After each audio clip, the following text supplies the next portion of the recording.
திருச்சிற்றம்பலம் தில்லையம்பலம் தென்னாருடைய சிவனை போற்றி எந்நாட்டவருக்கு இறைவா போற்றி திருக்கையிலாய பரங்கோற்றி அகச்சந்தானம் புறச்சந்தானம் சமயக்குறவர் திருவடிகள் போற்றி சிவாய நம. இன்று நம்முடைய பாடப்பகுதி சுந்தரமூர்த்தி சுவாமிகளருடைய 7ஆம் திருமுறை பதிகை எண் 1000 ஆமாம் சுந்தரமூர்த்தி ஞானசம்பந்தர் அருடைய 2ஆம் திருமுறை 114வது பதிகம் திருக்கேதாரம்.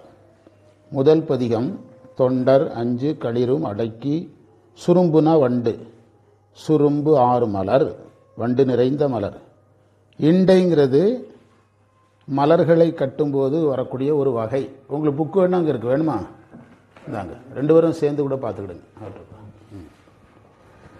அதில் வச்சுக்கிட்டிங்கன்னா கூட பார்த்துக்கிடலாம். அப்படி வச்சுக்கிட்டிங்கன்னா கீழே ஒரு பேப்பர் ஏதாவது வைங்க, சும்மா தரையில் வைக்காமல். ஆமாம், அப்படி வச்சுக்கிடுங்க. இண்டை அப்படிங்கிறது மலர்களை 6 வகையாக கட்டுவாங்க. அதில் ஒரு வகை இண்டை. வழிபாடு செய்யும் இடம் என்பதால் வண்டு வாட மயில் ஆல. மயில் ஆலன்னா ஆட, மயில் ஆல ஆட மான்கன்று துள்ள வரி கெண்டை பாய சுனை நீல மொட்டலரும் கேதாரமே. மந்திரத்தின் பொருள் என்னதுன்னா, அடியவர்கள் 5 புலன்களையும் அடக்கி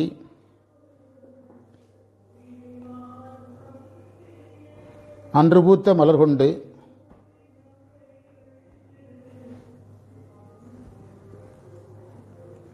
இண்டை, இண்டைனா பிராக்கெட்டில் 6 வகையாக மலர் கட்டுறதுல ஒரு வகைன்னு போட்டுவிடும்.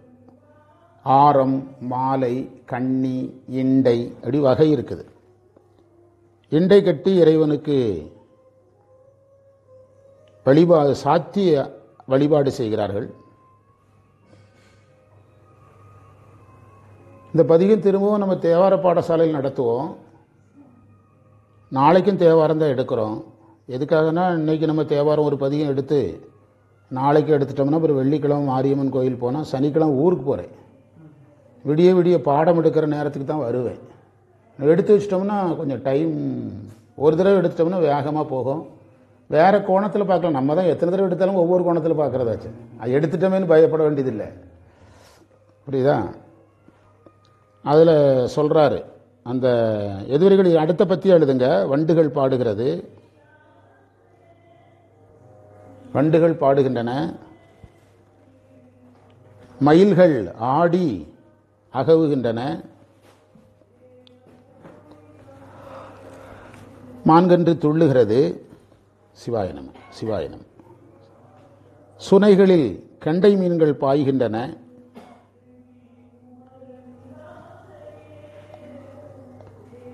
அந்த கெண்டை மீன் பாய்ந்த அதிர்வில் நீல மலர்கள் மலர்கின்றன. மலர்கின்ற திருக்கேதாரம்.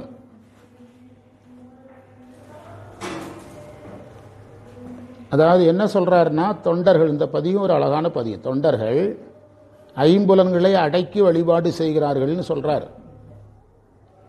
பொதுவாக நம்முடைய சைவ மரபில் வட இந்திய தலங்கள் துறவு நிலையில் தான் வழிபாட்டிற்குரியது.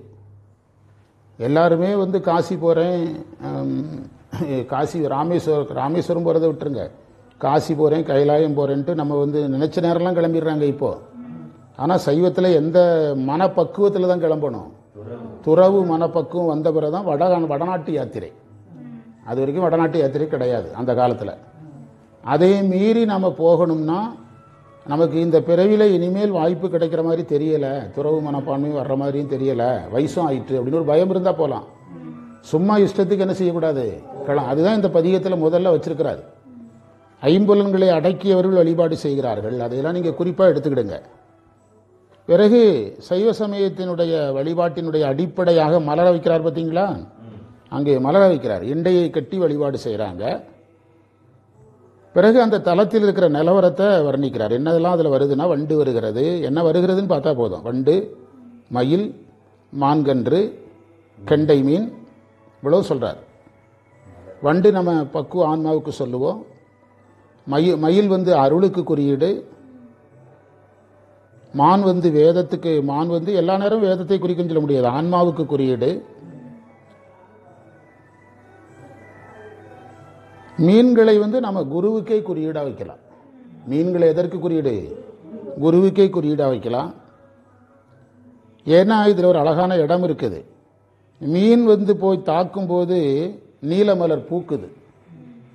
அந்த குருவினுடைய அணுகுமுறையில் தான் சாதகனுடைய ஆன்மா மலருது. நயனத்தீக்கையாக வச்சு பார்த்துக்கணும்.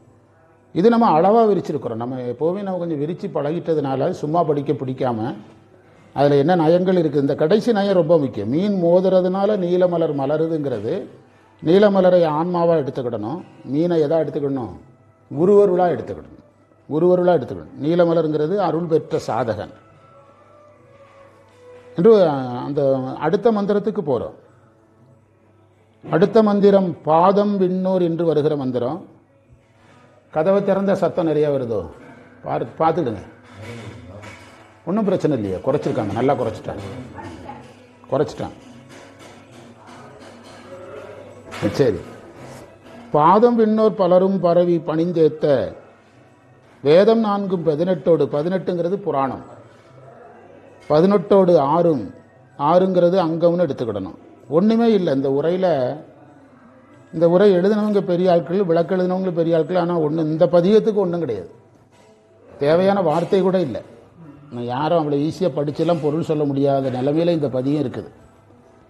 வேதம் 4 18 6 2வது மந்திரம் தானே? ஆமாம்.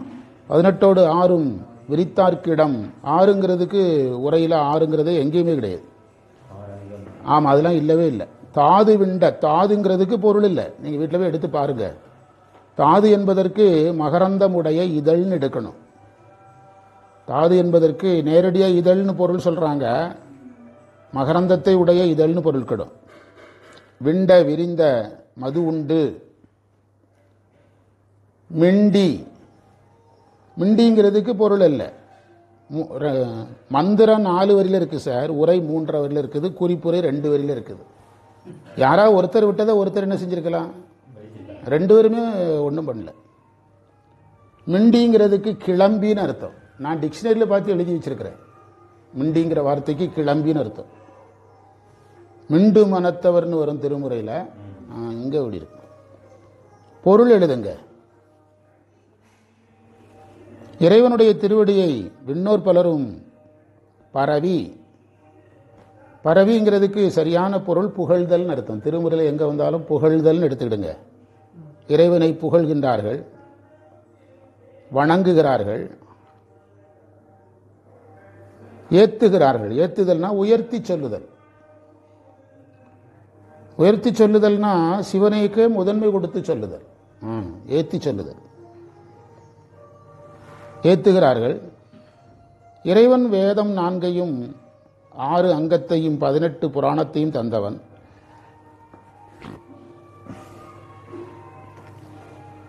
இத்தலத்தில் மலர்கள் மலர்கிறது, அதில் தேன் தோன்றுகிறது. அந்த தேனை வண்டுகள் உண்கின்றன. உண்டு வண்டுகள் பாடுகின்றன. இளமையான குரங்குகள்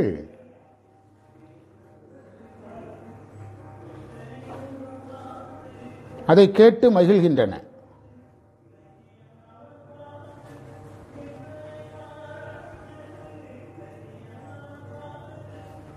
கேட்டு மகிழ்கின்றன. முந்தைய மந்திரத்தில் மலரிடுதல் சாதனமாக சொன்னார். இந்த மந்திரத்தில் பாடுதலும் பணிதலும் சொல்லியிருக்கிறார். பரவி பணிந்தேத்த, வாழ்த்தி வணங்குவாம் அப்படிங்கிற சேக்கிழார் கோட்பாடை இதில் வச்சிருக்கிறார். வேதம் 18 புராணம் 6 அங்கம் சொன்னாலே இறைவனை குருவா பார்க்கணும். இறைவன் குருவா வரும்போது அவருக்கு அதுதான் டூல்ஸு உண்டா இல்லையா? டூல்ஸை சொன்னாலே யாரை சொன்ன மாதிரி, டூல்ஸுக்கு உரியவன சொன்ன மாதிரி. ஆமாம், குருவுக்கு குறியீடு நம்ம முன்னாலே எடுத்துட்டோம், அதுக்கு முன்னாலே எடுத்திருக்கிறோம். புரியுதா?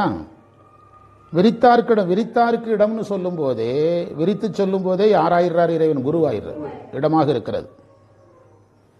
மலர்களில் வண்டு தேன் உண்ணுகிறது. ஆனால் அதில் ஒரு நுட்பம் இருக்குது. தேனை உண்டுட்டு பாடுது. எனவே அதை நாம் துரிய நிலையாக கொள்ளணும். என்ன நிலையாக கொள்ளக்கூடாது? துரியாதீத நிலையாக கொள்ளக்கூடாது, துரிய நிலையாக கொள்ள வேண்டும். துரிய நிலையில் என்னெல்லாம் நடக்குங்கிறத சேர்த்து எழுதிக்கணும். ஆன்ம சுத்தி நிகழும். அந்த துரிய நிலையில் தானே ஆன்ம சுத்தி நிகழுது. சிவ தரிசனம் அதில் தான் நிகழும். சிவ தரிசன நிலை, ஆன்ம சுத்தி நிலை, சிவ யோக நிலையெல்லாம் அதிலே நடக்கும். ஆமாம், எல்லாம் நடக்கும். அதாவது சிவ யோகத்தில் இது சேர்ந்து நடக்கும். சிவயோகத்தில் ஆன்ம சுத்தி நடக்கும், சிவயோகத்தில் சிவ தரிசனம் நடக்கும். சிவயோகத்துக்கு இன்னொரு பேர் துரியம். அப்படி புரிஞ்சுக்கிடணும். அது இங்கு பேசப்பட்டிருக்கிறது.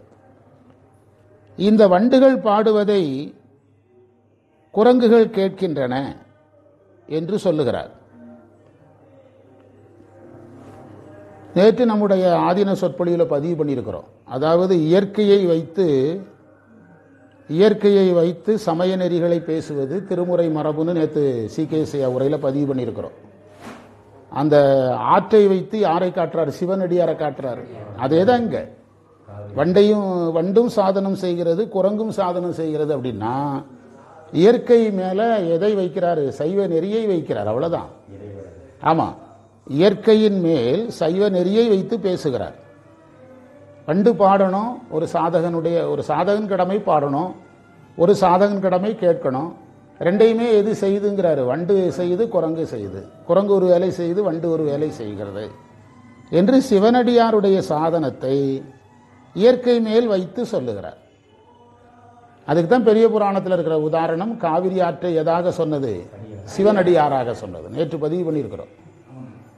400 பேர் கேட்டிருக்கிறாங்க. நமக்கு 400 பேர் கேட்டிருக்கிறாங்க. 45 பேர் லைக் கொடுத்துருக்காங்க. நல்ல நம்முடைய கடமையை கரெக்டாக செஞ்சுருக்கிறோம். எல்லா குரூப்புக்கும் போட்டிருக்கிறீங்க. வர மகிழ்ச்சி. நம்ம திருக்கூட்டம் எல்லாம் சேர்ந்து பரப்புறதுனால தான் அது வேகமாக போய் சேருது.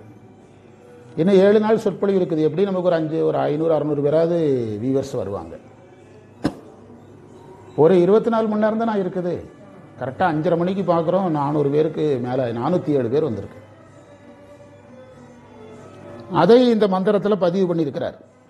ஆனால் அதை கேட்குறவங்க கருத்து சொல்லணும். நீங்கள் லைக் பண்ணுவீங்க. நம்ம மக்கள் நேரில் கேட்குறவங்களும் கருத்துக்களை சொல்லணும். இப்போ நானெல்லாம் யாராவது பேசி முடித்தாங்கன்னா அவங்க பக்கத்தில் போய் அப்போ தான் நம்ம அதை உள்வாங்கியிருக்கோங்கிறதுக்கான அடையாளம். புகழ்கிறதுக்கு கிடையாது. நம்ம அதை உள்ளே போயிருக்குது, என்ன போயிருக்குது என்ன போகலைங்கிறது யாருக்கு தெரியணும்? டாக்டர்கிட்ட மருந்து வாங்குகிறோம். மருந்து என்ன பண்ணுச்சுன்னு டாக்டர்கிட்ட சொல்லணுமல்ல. அப்படியே நான் அடிக்கடி சொல்லுவேன், தண்ணியிலேருந்து முதல்ல வெளியே வந்துட்டு அப்படி தண்ணிக்குள்ளே போகிற மாதிரி போகக்கூடாது. புரியுதா? அந்த கருத்தை சொல்ல முடியலங்கிறது பெரிய விஷயம் கிடையாது. ஆமாம், அது எவ்வளோ பெரிய கான்செப்ட். அதை நம்ம எப்படி வாங்கணும். இப்போ நான் யார் பேசினாலும் இந்த இடம் நீங்கள் அழகாக சொன்னீங்கன்னு பக்கத்தில் போய் சொல்லுவேன். அதுதான் நம்ம என்ன பண்ணியிருக்கோன்னு அர்த்தம். உள்வாங்கியிருப்பதற்கான ஒரு அடையாளம். அதை நம்ம பதிவு பண்ணணும். அது லைவ் ஆன்லைனில் கேட்குறவங்க வேறு. அதையுமே ராணி மேடம்லாம் மெசேஜ் போட்டிருக்காங்க. ஆன்லைனில் கேட்டு மெசேஜ் போட்டிருக்கிறாங்க. பெரிய, அதாவது வரலாற்று சிறப்புமிக்க சொற்பொழிவு சார் அது. CKSA அதில் நம்ம கருத்து ஒரு எழுத்து கூட கிடையாது. 1930 அவர் பேசினதை நாம் எப்போ பேசியிருக்கிறோம்? ஆமாம், 2025 24 நம்ம பேசியிருக்கிறோம். ஒரு எழுத்து கூட நம்ம எழுத்து கிடையாது. அவ்வளவும் CKSAவுடைய கருத்து அது. அவர் அண்ணா பல்கலைக்கழகத்திலையும் அந்த பச்சையப்பன் கல்லூரியிலையும் பேசினது 1930. அதனால் இதை நான் எதுக்காக இந்த இடத்துல உங்கள்கிட்ட சொன்னேன்னு, இப்போ நம்ம சரியாக உள்வாங்கியிருந்தால் உடனடியாக அதை கொண்டு அடாப்ட் பண்ணிடலாம். நான் பேசும்போது உள்வாங்காமல் பேசவே மாட்டேன். ஆமாம், உள்வாங்காமல் பேசவே மாட்டேன். இனி அதில் பேசுனதெல்லாம் எனக்கு எப்போதாவது ஞாபகம் வந்துக்கிட்டே இருக்கும். அதைத்தான் இதில் அவர் எது மேலே வச்சு சொன்னார்? குரங்கு மேலேயும் வண்டு மேலேயும் வைத்து சொன்னார். இதில் குரங்குகளுக்கு மானிடன் செய்கின்ற செயல்கள் எல்லாமே பெரும்பாலும் வரும். குரங்குகள் வழிபட்ட வரலாறு நமக்கு இருக்குது. ரமண மகரிஷியுடைய வரலாற்றில் என்ன சொல்கிறாருன்னா, குரங்குகள் ஒன்றுக்கொன்று சண்டையிட்டு கொள்ளும்போது எதிரி குரங்கை வெல்வதற்காக குகைகளிலிருந்து தவம் செஞ்சுட்டு திரும்ப வரும்னு எழுதுறாரு. அப்படி எழுதுறார் ரமண மகரிஷி. தவம் செஞ்சு ஆற்றலை பெருக்கி கொண்டு வரும். குரங்குகள் தவம் செய்வதை நான் பார்த்திருக்கிறேன்கிறார். ஆமாம், அது ரெண்டாவது நம்ம வந்ததே அங்கேருந்து தானே. நம்ம சித்தப்பா பெரியப்பெல்லாம் அவங்க தானே. அதனால் குரங்கு நீங்கள் வைணவத்தில் குரங்குங்கிறது எவ்வளோ பெரிய விஷயம். என்ன சொல்கிறீங்க? அப்படி யோசித்தீங்கன்னா அது புரியும். சும்மா யோசித்தா புரியாது. 3வது மந்திரத்துக்கு போகிறோம். 3வது மந்திரம் முந்தி வந்துங்கிற ஒரு வார்த்தை. அந்த மந்திரத்தில் புரோதாயம்னு ஒரு வார்த்தை இருக்கும். புரோதாயம்னா புறா உத்து ஆயம் என்று பிரிக்கணும். அதற்கு பொருள் கதிரவன் உதயத்திற்கு முன்புன்னு அர்த்தம். முன்பு புரோதாயம் மூழ்கி முனிகள் பலர் எந்தை பெம்மான் என நின்று இறைஞ்சும், இறைஞ்சுதல்னா வழிபாடு, இறைஞ்சுதல் வழிபடுதல் இடம் என்பரால் மந்திபாய, திரும்பவும் குரங்கு வருது பாருங்க, மந்திபாய சரேல் என, அது ஓசை, சரேல் என சொரிந்தும், அந்த குரங்குகள் பாய்கின்ற பொழுது மூன்றாவது மந்திரம் தானே பார்க்கிறோம். மந்திகள் சரையல் என தேனை சொரிகிறது மலர்கள். அங்க ஒரு இடத்துல மீன் மோதுனதுனால தேன் வந்ததுனாரு, மந்தி மோதுறதுனால தேன் வருது. சரையன சொரிந்தும் முறிந்து உக்க பூ கொந்தனார் கெந்தனாறு கிளறும் சடை எந்தை கேதாரமே. இப்போ நீங்க பொருள் எழுதுனா போதும். முனிவர்கள் உதயகாத்துக்கு முன்பு எழுந்து சிவனை வழிபாடு செய்கிறார்கள்.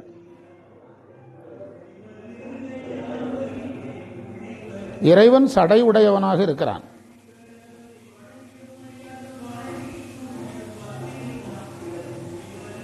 மந்திகள் சரேல் என்று பாய்வதால்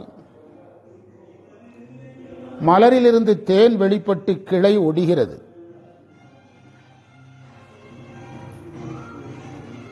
அதிலிருந்து மனம் பரவுகிறது.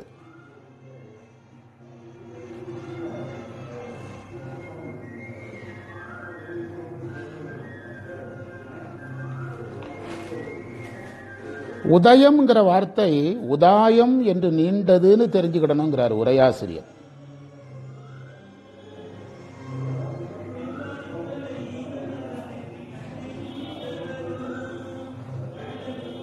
இந்த சரேலச் சொரிந்து என்று மூலத்தில் இருக்குது. சரேலச் சொரிந்துன்னு உரையாசிரியர் சொல்றாரு. சரேல் என சொரிந்துன்னு இருந்திருக்கலாம். பிற்காலத்தில் பிரதி எடுக்கும்போது என்ன செஞ்சிருக்கலாம், மாறி இருக்கலாம். ஒருவேளை ஞானசம்பந்தர் எழுதும்போது சரேல் என சொரிந்துன்னு எழுதி படி எடுக்கும்போது எப்படி மாறி இருக்கலாம், சரேலச் சொரிந்து என்று மாறி இருக்கலாம் அப்படின்னு சொல்றார். இப்போ மந்திரத்தினுடைய பொருளுக்குள்ள நாம போகலாம். ஒன்று, உதய காலத்தில் முனிவர்கள் இறைவனை வணங்குகிறார்கள்.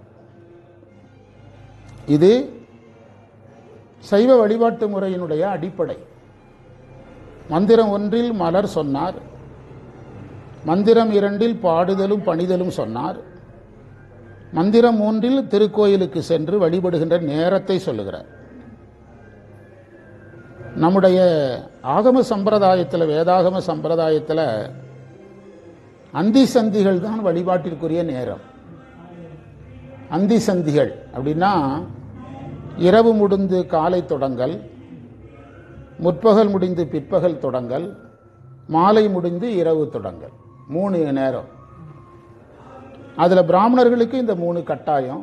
நாம் காலை மாலை வச்சுக்கிட்டோம், அவங்களுக்கு எதுவும் உண்டு, 3மே உண்டு. நண்பகலும் உண்டு. சில பிராமணர்கள் நண்பகலில் சில சடங்குகளை செய்வாங்க.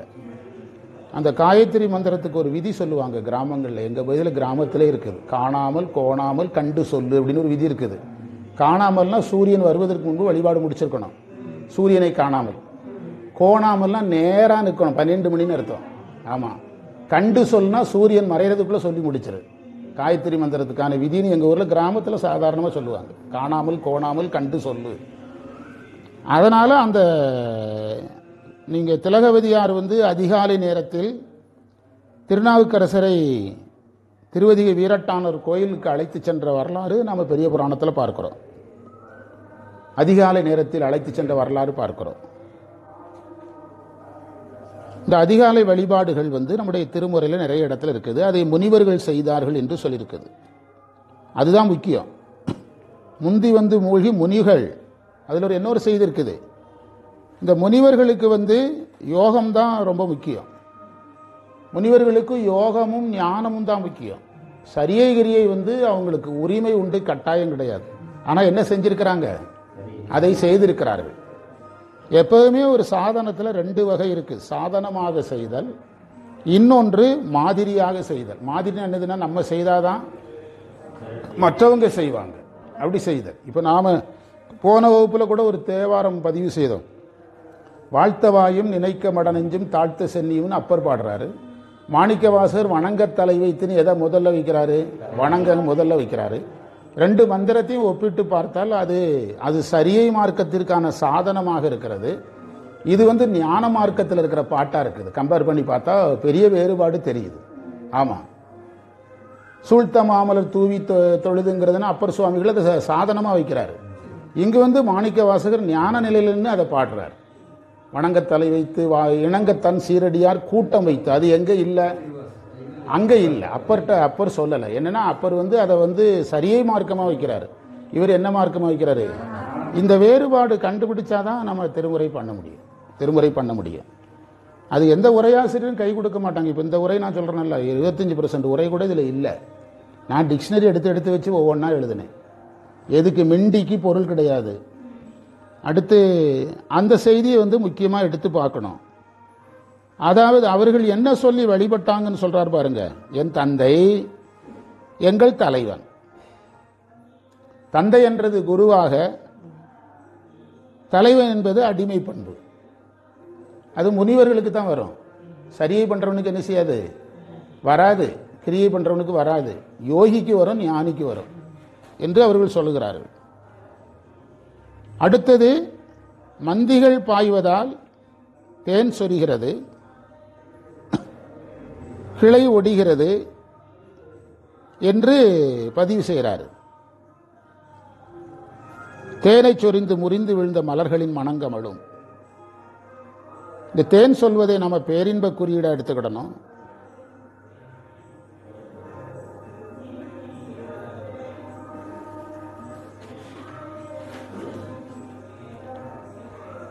அதில் வர்ற மந்தி மற்ற செய்திகளை எல்லாம் அந்த இயற்கையை கொண்டு சைவ நெறியை காட்டுதல்னு எடுத்துக்கிடணும். அவ்வளோதான்.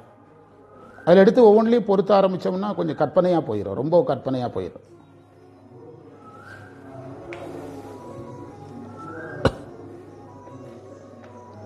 அடுத்த மந்திரத்துக்கு போகிறோம். 4வது மந்திரம். 3வது மந்திரத்தில் யோகிகள் வர்றாங்கன்னு சொன்னோமல்ல, அதை வச்சு தான் 4வது மந்திரத்தை தொடங்குறார். உள்ளமிக்கார்னா யோகிகள்னு அர்த்தம். உள்ளமிக்கார் குதிரை முகத்தார். குதிரை முகம் உடையவங்க கிண்ணறர். கிண்ணர்களுக்கு குதிரை முகம் இருக்கும். ஒரு காலர்கள், ஒரு கால் உடையவர்கள் பிரம்மகணம். பிரம்மனுக்கு வேலை செய்யறவங்களுக்கெல்லாம் ஒரு கால் தான். ஆமா, ஒரு காலர்கள். எள்களில்லா இமையோர்கள், இகழ்ச்சி இல்லாத இமையோர்கள் சேரும் இடம் என்பரால் பிள்ளை. பிள்ளைனா இளம் கிளி, கிள்ளைனா கிளி.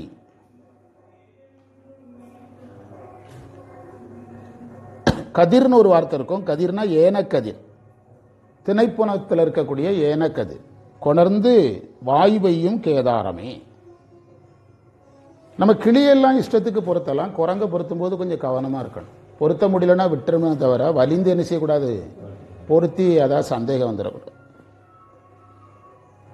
4வது மந்திரத்துக்கான உரை நாம எழுதிடலாம். தியான பலம் உடையவர்கள், குதிரை முகமுடைய கிண்ணறர், ஒற்றைக்காலுடைய பிரம்மகணத்தவர்கள், தேவர்கள் எல்லாம் வழிபடுவதற்கு இங்கு கூடுகிறார்கள்.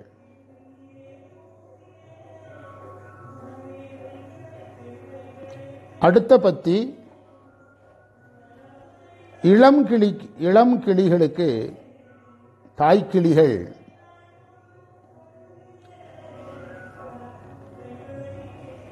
ஏனம் என்ற தானியத்தினுடைய கதிர்களை கொண்டு ஊட்டுகின்றன. ஏனம் நம்ம திணை கேள்விப்பட்டிருப்போம். ஏனம்ங்கிறதும் ஒரு தானிய வகை தான். அதன் கதிர்களை ஊட்டுகின்றன. நம்ம விளக்கத்துக்குள்ள போலாம். உள்ளமிக்கார் என்பது மந்திரம் 3 பேசப்பட்ட யோகிகளை பேசுகிறது. இதுவரை இந்த மந்திரத்தில் நம்ம துரிய நிலை வரைக்கும் எடுக்கலாம். என்ன எடுக்க முடியாது? எடுப்பதற்கான குறிப்புகள் வரல. அதில் நீங்கள் கவனமாக இருந்தால் சரி.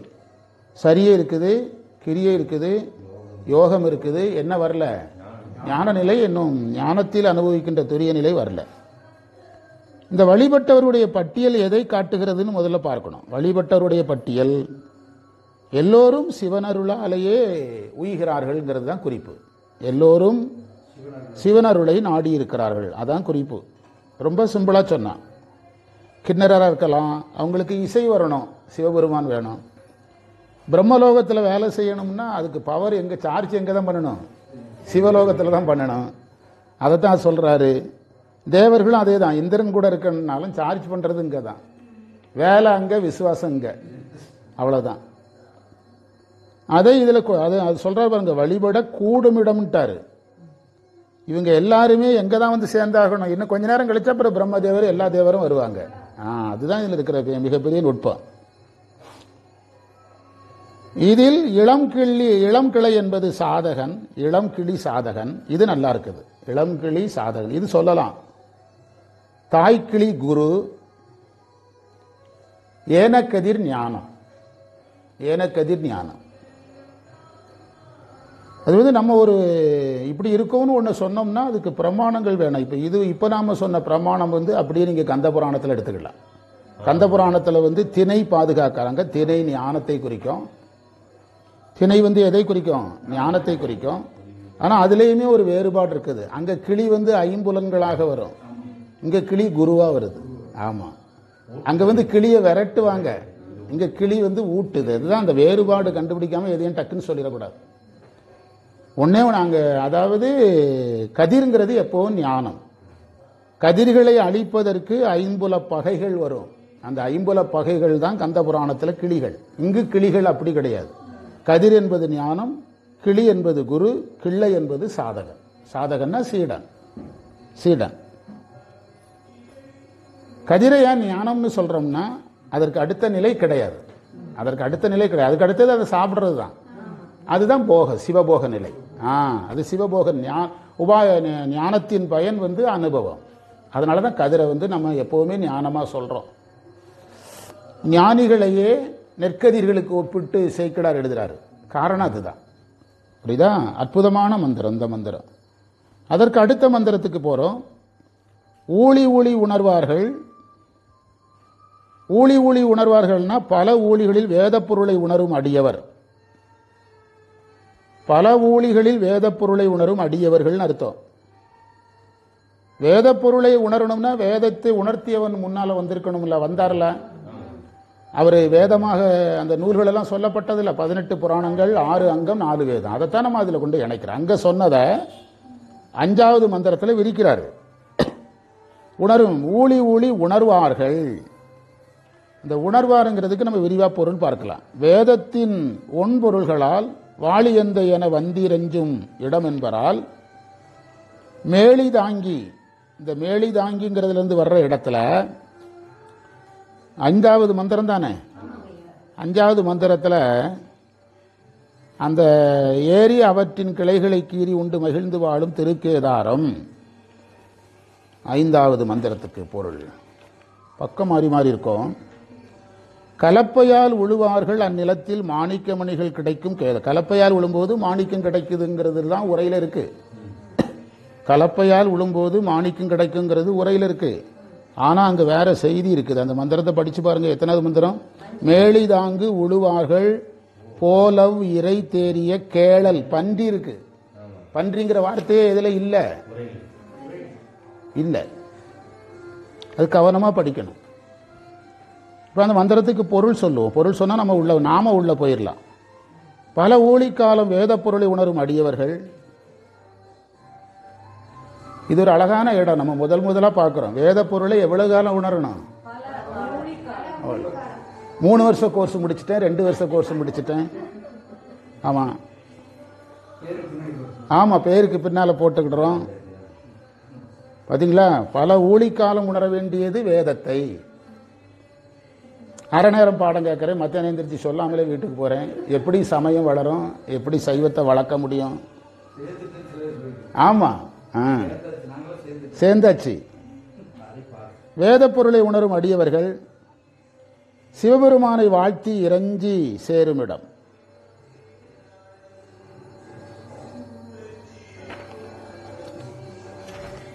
இந்த உரையை நம்ம மாற்றி எழுதணும். இந்த உரையில் என்ன இருக்குன்னா, உணவு பெற விரும்பி கலப்பையால் உழவர்கள் உழும்போது மாணிக்கம் கிடைக்குதுன்னு இருக்குது. நம்ம எப்படி மாற்றிக்கணும்னா, மேலி தாங்கி உழுவார்கள் போலன்னு இருக்குது. உழவர்கள் கலப்பை வைத்து நிலத்தை உழுவது போல பன்றி நிலத்தை தோண்டுகிறது. நிலத்தை தோன்றது எதனுடைய இயல்பு? அப்படி தோண்டும் போது அங்க மணிகள் கிடைக்குது. அப்படிதான் பொருள் எடுக்கணும். புரியுதா? இந்த உரையை நம்ம மாற்றி எழுதணும். நீங்க எதுவரைக்கும் எழுதியிருக்கிறீங்க? சரி. உணவுக்காக உழவர்கள் நிலத்தை உழுவது போல பன்றி நிலத்தை தோண்டுகிறது. தோண்டும் போது மாணிக்கங்கள் கிடைக்கின்றன.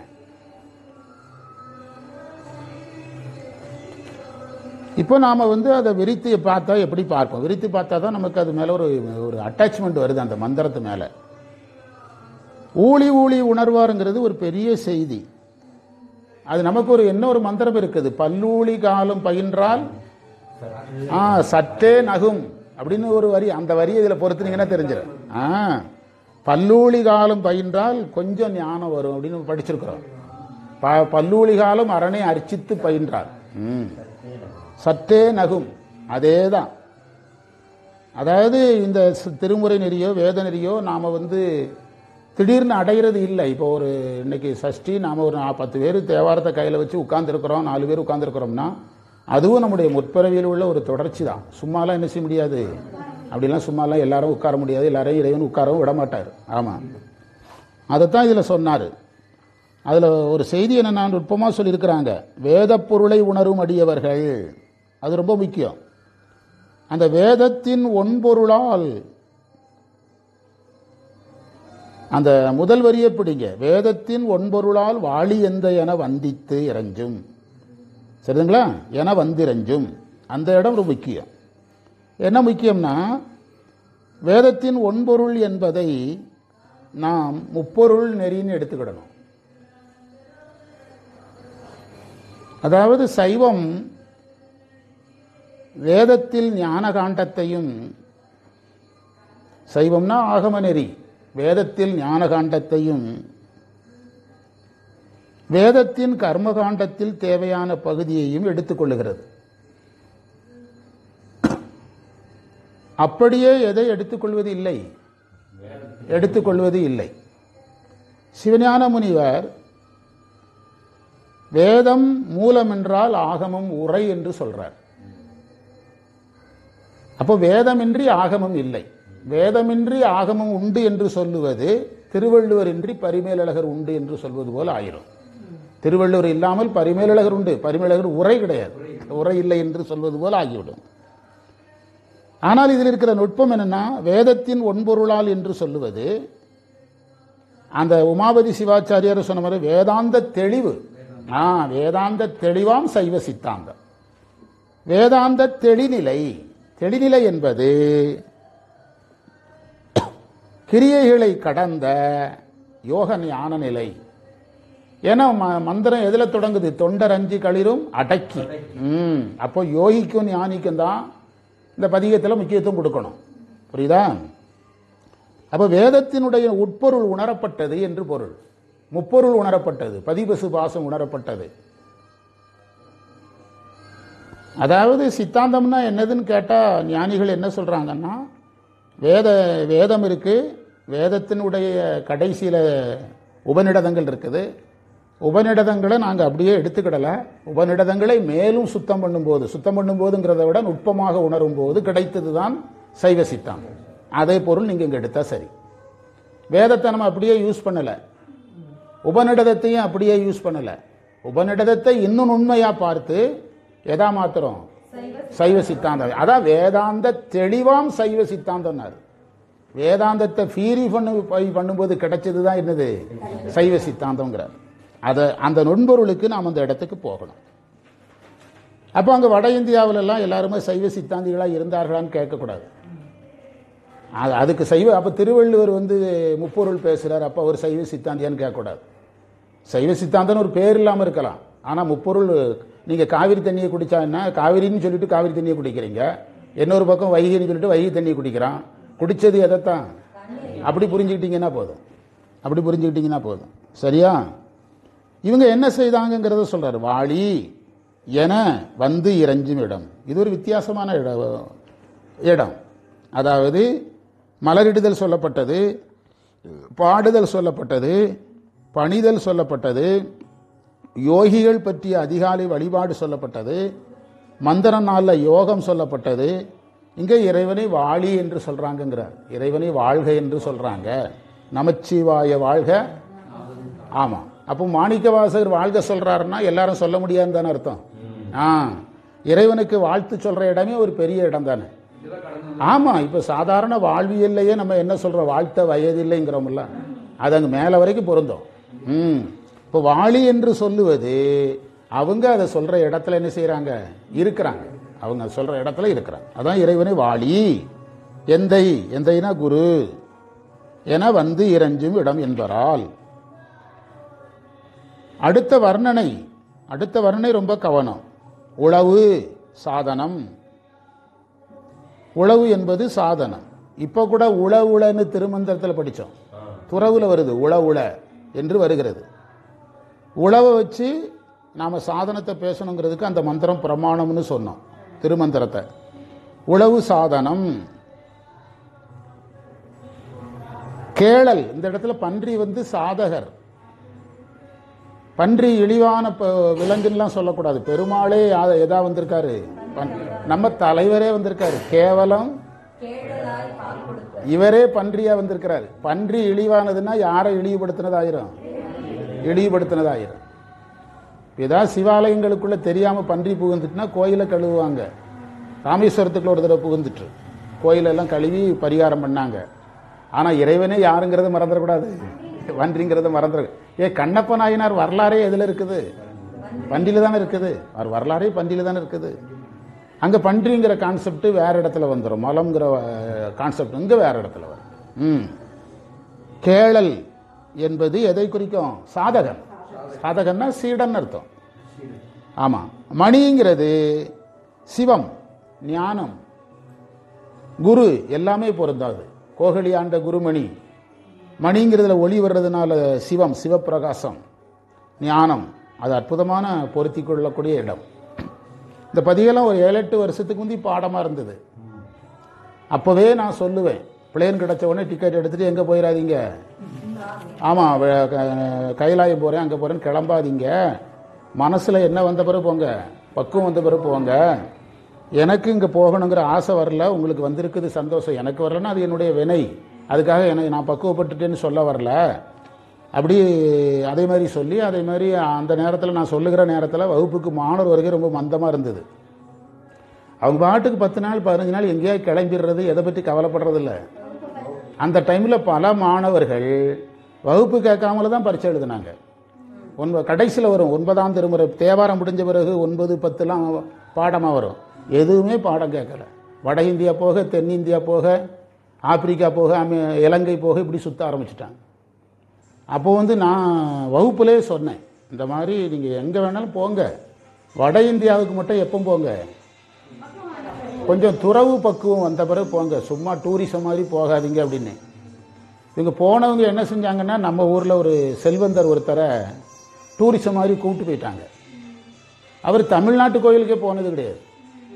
அடிப்படையில் ஆழ்ந்த சைவ குடும்பம். அவங்க வீட்டிலே நாங்கள் தங்கியிருக்கிறோம். இவரை பிடிச்சு கொண்டு போய் வட இந்தியா கொண்டு போய் அங்கே உள்ள பனி காற்று ஒத்துக்கிடாம இறந்துட்டார். நம்ம ஊருக்காரர். பிறகு அந்த மத்திய அரசினுடைய உதவியை வேண்டி அவர் இறந்த இடத்துலேருந்து எந்த உடம்பையும் திருப்பி கொண்டு வர முடியாதான். மத்திய அரசினுடைய உதவி வேண்டி அவர் உடம்பை கொண்டு வந்தாங்க, நம்ம ஊருக்கு கொண்டு வந்தாங்க.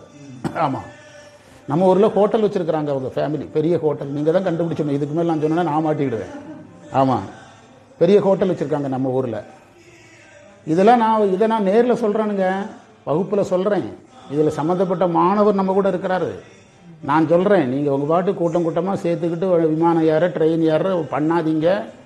அவருக்கு என்ன இருக்கான்னு, எதுக்கு நீங்கள் யாத்திரையை சின்ன சின்னதாக தொடங்க சொன்னாங்க? அந்த உடம்பு பக்குவமும் வரணும், உடம்பு உயிரும் பக்குவப்படணும், உடம்பு தயாராகணும். உயிர் பக்குவப்படணும், உடம்பு தயாராகணும். கொஞ்சம் சவுண்டு குறைச்சி வச்சுடுவோமா? போய் குறைச்சி வச்சுட்டு வாங்க, ஒன்றும் பிரச்சனை இல்லை. யாராவது கூட்டி வச்சிருப்பாங்க. அதுவாக கூடிடும்.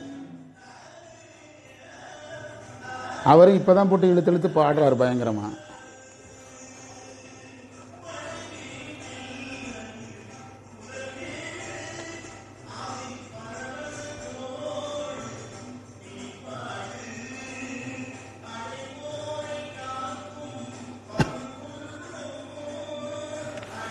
இதில் நாம் இப்போ எத்தனை மந்திரம் முடிச்சிருக்கோம்? 4.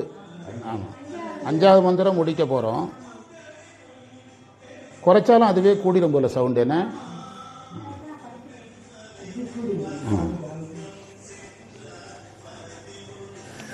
எங்கள் வீட்டில் வகுப்பு நான் போட்டிருப்பேன். ஒருத்தரும் டிஸ்டர்ப் பண்ண மாட்டாங்க. சரி, கோயிலுக்கும் சாமி கும்பிட்டுலான்ட்டு வந்தேன். வீட்டிலலாம் ஒருத்தரை டிஸ்டர்ப் பண்ண மாட்டேன். இறைவன் அந்த மாதிரி தொந்தரவு நமக்கு எதுவும் வைக்கல. ஆமாம், வெளியே தானே உட்காந்துருக்குறோம். அவங்க உள்ளதானே இருக்கிறாங்க. இந்த 5வது மந்திரத்தில் உள்ள எல்லா பகுதியும் நீங்கள் எழுதிட்டீங்களா? அந்த மணிங்கிறதுக்கெல்லாம் பொருள் சொல்லிட்டோம். இப்படி ஒரு அறிவுரையை நான் சொன்ன கோபத்தில் அந்த மாணவர் அந்த காசி தீர்த்தமே எனக்கு தரல. கைலாய தீர்த்தம் அந்த மாணவர் எல்லாருக்கும் கொடுத்தவர் எனக்கு தரல. அப்போ வகுப்பு பொள்ளாச்சியில் சித்தாந்தம் நடந்துட்டு இருக்குது. அதில் பழைய வரலாறு. நான் எதுக்கு சொல்கிறேன்னா, நமக்கு தேவையான செய்திகள் யார் வாயிலிருந்தும் வரலாம். அவன் நல்லவனா கூட இருக்கலாம், கெட்டவனா கூட இருக்கலாம். நம்ம அந்த செய்தி நமக்கு தேவையான்னு பார்க்கணும். யார் சொல்கிற? வள்ளுவர் சொன்ன மாதிரி எப்பொருள். ஆமாம், அது அவர் மேலே உங்களுக்கு மதிப்பு இல்லாமல் இருக்கலாம். அந்த செய்தி மதிப்பிற்குரியதான்னு என்ன செய்யணும்? பார்க்கணும். எல்லாருடைய செய்தியும் மோசமானதுன்னு முடிவுக்கு வந்துடக்கூடாது. நான் ஒரு சொற்பொழிவுக்கு பழனிக்கு போயிருந்தேன். பழனியில் எனக்கு சொற்பொழிவு. பழனியில் முருகன் கோயிலுக்கு கிழக்கு பக்கத்தில் ஒரு மண்டபத்தில் சொற்பொழிவு. மாடியில் சொற்பொழிவு, கீழே உணவு பரிமாறுறாங்க. மாடியில் சொற்பொழிவு முடித்த உடனே என்ன செஞ்சுட்டாங்க, நீங்கள் போயிட்டு வாங்கன்னு அனுப்பி வச்சுட்டாங்க. நானும் கிளம்பிட்டேன். கீழே வந்தால் ஒரு 5-6 பேர் தான் சாப்பிட்றாங்க. நிறைய சாப்பிட்டு முடிச்சுட்டாங்க. பரிமாறவங்கெல்லாம் அரட்டை அடிச்சுக்கிட்டு நான் உட்காந்துருக்க கண்டுக்கிடவே இல்லை. சாப்பிடுங்கன்னு கூட சொல்லலை. ஆனால் சாப்பிட்டா தான் நான் போக முடியும். இல்லைன்னா வெடி சாப்பிடணும்னு போயிடுவேன். நல்ல மப்பில் ஒருத்தர் வந்தார். ஏய், ஒருத்தர் உட்காந்துருக்கிறார், நீங்கள் அரட்டை அடிச்சுட்டு இருப்பீங்களா? முதல்ல சாப்பாடு பரிமாறு. நான் சாப்பிடு வரைக்கும் அவன் சண்டையை போடுறான். அந்த இடத்துல எனக்கு அவன் தான் முருகன். புரியுதா உங்களுக்கு? அவன் குடிகார பயலாக இருந்தாலும் எனக்கு அந்த இடத்துல அவன் தான் யாரு?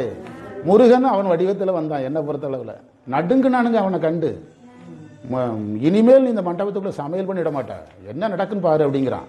ஒரு வகையில் ஏதோ தொடர்பு இருக்கிறவங்க போல தெரியுது. நான் சாப்பிடு வரைக்கும் சண்டையை போட்டான். நீ போயிட்டு வாங்க சார், போங்க சார், நீங்கள் போங்க சார் அப்படின்னா. எனக்கு மலையில் இருக்கிற முருகனை விட யார் தான் முருகன்? ஆமாம் ஆமாம்.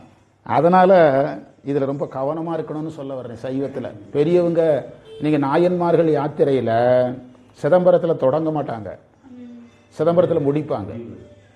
கம்பல்சரி. எல்லாருடைய யாத்திரையும் எங்கே முடியும்? ஞானசம்பந்தருடைய யாத்திரையை சிதம்பரத்தில் முடிக்கிறது ஒரு சுற்று. சிதம்பரத்துக்கு 2வது சுற்று, சிதம்பரத்துக்கு 3வது சுற்றுன்னு சிகேசி எழுதுவார். ஆமாம், தமிழ்நாட்டிலேயே இவ்வளோ சிக்கல் இருக்கு.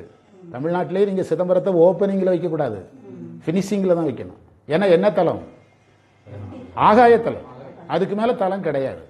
இப்போ புரிஞ்சுட்டா ஏன்னு? அதுதான் இப்போ புரியுதா நமக்கு? மண்ணுக்குரிய தலம் எந்த தலம்? காஞ்சிபுரம், திருவாரூர் மண்ணுக்குரிய தலம். நீருக்கு திருவானைக்கா. அடுத்தது காற்றுக்கு, நெருப்புக்கு அண்ணாமலை. அண்ணாமலைக்கு போகிற அளவுக்கு சிதம்பரத்துக்கு கூட்டம் போகாது.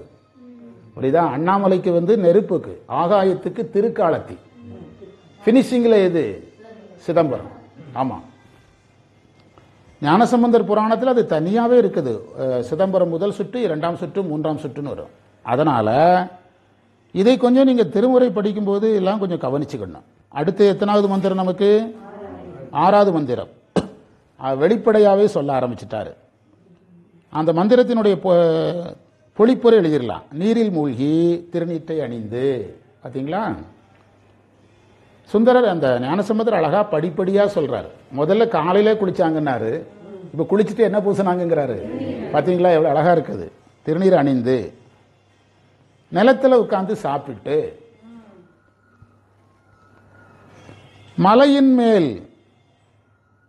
மலையின் மேல் தெளிந்த சிந்தை உடையவர்களாக இருக்கிற தவம் செய்வோர்கள் வாழ்ற இடம். தண்ணியில் குளிக்காங்க, திருநீர் பூசுறாங்க. நிலத்தில் உட்காந்து சாப்பிட்றாங்க, மலையில் உட்காந்து தவம் பண்ணுறாங்க, தெளிவடைகிறாங்க. என்ன அழகாக இருக்குது. கீழே சொல்கிறாரு அடுத்த பத்தி, குரங்குகள் மா பலா மரங்களில் ஏறி கனிகளை கீறி சாப்பிடுது. அப்படிப்பட்ட தலம் திருக்கேதாரம்ங்கிறார்.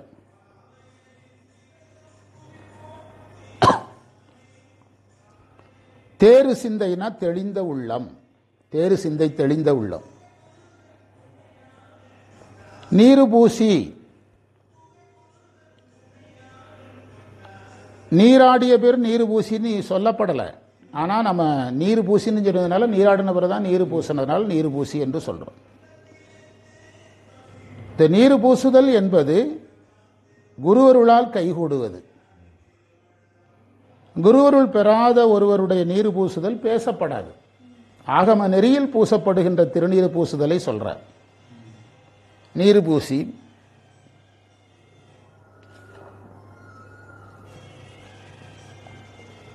சாதனங்கள் முடித்து எதில் உட்கார்ந்து சாப்பிட்றாரு?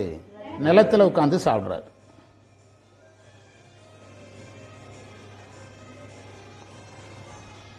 அதற்கு பிறகு யோக சாதனத்துக்கு போறாரு. மலைகளில் உட்கார்ந்து யோக சாதனம் பண்றாரு. அங்கு யோகமும், இந்த 6வது மந்திரத்துக்குள்ள நீங்க என்னெல்லாம் சொல்லி முடிச்சுக்கிடணும்னா, சரியை கிரிய யோகம் தவம், இந்த 3ம் தவம். பிறகு ஞானத்தை ஓபன் பண்ணி கேட்டல் சிந்தித்தல் தெளிதல் வரைக்கும். பார்த்தீங்களா என்ன இல்லைன்னு சொன்னோம்? இல்லை, தெளிதல் வரைக்கும் ஓபன் பண்ணிக்கிடணும். மலையில் உட்கார்ந்து தெளிதல் நிலையை அடைஞ்சு இருக்கிறாங்க. நீரில் மூழ்கி நிலத்தில் உண்டது வரைக்கும் சரியை கிரியை. மலை ஏறின பிறகு ஒன்று தெரிஞ்சிட்டு, அவர் என்ன சொல், நிலத்தில் உண்டுன்னா நிலத்துல தான் சாப்பிடுவாங்க. ஏன்னா விண்வெளியில மாதிரி மாத்திரை போட்டுக்கிட்டா பறந்துக்கிட்டா சாப்பிடுவாங்க, அப்படி பொருள் இல்லை.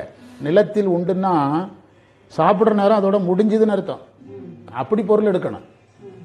அவன் சாப்பிடுவதற்கு நேரத்தை எதோட முடிச்சுக்கணும், அதில் முடிச்சுக்கணும். மலை ஏறின பிறகு அங்கேயும் உட்காந்து திங்கலன்னு அர்த்தம். அவன் யோக சாதனத்துக்கு பிறகு எதை விட்டுறான்? சித்தியாரில் இருக்குது பின்பகுதியில் உணவு எல்லாம் அவங்க விட்டுருவாங்கன்னு இருக்குது, பின்பகுதியில் இருக்குது. அந்த உணவை விட்டதைத்தான் எதில் உண்டுன்னாரு. நம்மால் பார்த்தீங்கன்னா எப்போ பார்த்தாலும் தும்பான். புரியுதா உங்களுக்கு? பஸ்ஸில் போனால் தும்பான், ஒரு இடத்துல இறங்குனா டூர் போனால் தின்னுக்கிட்டே இருப்பான். நீங்கள் மதுரைக்கு அந்த பக்கமெல்லாம் போனால் 10 பேர்னா 10 பேரும் ஆளுக்கு ஒரு தூக்குவாளி வச்சுருப்பான். போய் இறங்கின உடனே என்ன வேலை தான். ஆமாம், நான் மதுரையில் படிக்கும்போதே சொல்லுவேன். மதுரையில் படிக்கும்போது அந்த மதுரை பக்கத்துக்காரங்கெல்லாம் மீனாட்சி அம்மன் கோயிலுக்கு வருவாங்க. வந்த உடனேயே அந்த அந்த சுற்றுப்பகுதியில் உட்காந்து பாத்திரத்தை வச்சு திங்க ஆரம்பிச்சிருவானு. ஆனால் நீங்கள் வெளிநாட்டுக்காரன் பார்த்தீங்கன்னா அவனுக்குரிய உணவே கிடைக்காது. மதுரையில் அவனுக்கு ஏற்ற உணவு கிடைக்காது. ஆனாலும் ஆள் ஒட்டி ஒரு மாதிரி பஞ்சராயி முகமெல்லாம் புள்ளி புள்ளியாக சிகப்பாக நான் சொல்றது 35 வருஷத்துக்கு முந்தி பார்த்தது. கேமராவுக்கு பெர்மிஷன் வாங்கிட்டு எதிலே தான் இருப்பான், படம் எடுக்கிறதுலே தான் கவனமாக இருப்பான். ஏன்னா அவனுக்கு அது புதுசல்ல, இது நமக்கு பரம்பரை சொத்து, நமக்கு அது பெருசாக தெரியாது. நம்மால் மூவிங் கிரைண்டர் மாதிரி தின்னுக்கிட்டே இருக்க வேண்டியது. அதைத்தான் அவர் கட் பண்ணுறதுக்கு தான் என்ன சொன்னார், நிலத்தில் உண்டுங்கிறது அந்த குறிப்பு. ஆமாம், நிலத்தில் உண்டு. தண்ணிக்குள்ளே உட்காந்து சாப்பிட்றவன் எத்தனை பேர் இருக்கான்? சினிமாலே நம்ம பார்க்குறோமே, குளத்துக்குள்ளே ஒரு பெட்டு மாதிரி போட்டுவிட்டு அதிலே உட்காந்து தின்னுட்டு இருப்பானுங்க. பார்த்துட்டு சினிமாலே பார்க்குறவன் தண்ணிக்குள்ளே சாப்பிடுவாங்களான்னு கேட்க, சாப்பிட்றவன் இருக்கிறான். குளத்துக்குள்ளேயே ஒரு பெட்டு மாதிரி இருக்கும், அது மேலேயே உட்காந்துட்டு பெரிய கோடீஸ்வரர்கள்லாம் அந்த மாதிரி செய்கிற மாதிரி சினிமாவில் பார்க்கலாம். அதையெல்லாம் தவிர்க்கிறத தான் அவர் சொன்னார். எங்கே சாப்பிட்றதோட நிறுத்திக்க. ரொம்ப சிம்பிளாக யோசிப்போமே. நீங்கள் ஐவர் மலைக்கு போனீங்க, ஐவர் மலையில் குமரலிங்கத்தில் போனால் வகை வகை இட்லி திங்கலாம், கொழும்பத்தில் திங்கலாம். ஐவர் மலை போனால் அங்கே உணவு நம்ம எதிர்பார்க்க முடியாது, ஏன்னா மலை. அங்கே நீங்கள் போனீங்கன்னா பெரிய பெரிய வகை வகையான கூட்டுக்கள் எல்லாம் எல்லா நேரமும் தரமான உணவு தருவாங்க. கஞ்சி இருக்கும், கீரை இருக்கும். ஏன்னா மலை ஏறின பிறகு நீங்கள் யோகத்துக்கு ரெடி ஆகிடணும். புரியுதா? அதை எவ்வளோ அழகாக பதிவு பண்ணார் பாருங்க, என்ன அழகான இடம். அதை இதில் சொன்னார். சிந்தை உடையவர்கள் சேரும் இடம் என்பதால் அடுத்தது எந்த விலங்கு சொன்னாரு? குரங்கு. குரங்கு என்ன செய்கிறது? மாம்பழம் பலாப்பழங்களை எல்லாம் கீறி சாப்பிடுகிறது. குரங்கு என்பது சாதகர், பழங்கள் என்பது ஞானம்,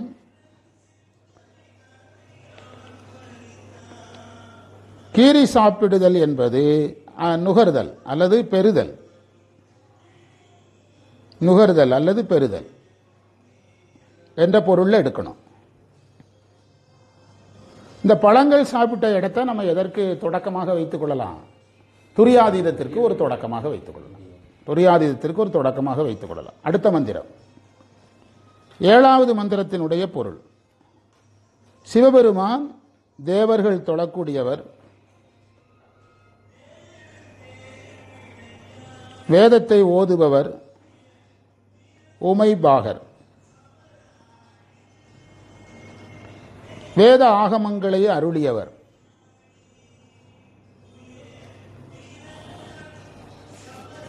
அடியார் வினை தீர்ப்பவர். இது ஒரு வித்தியாசமான வர்ணனை இருக்கிற மந்திரம்.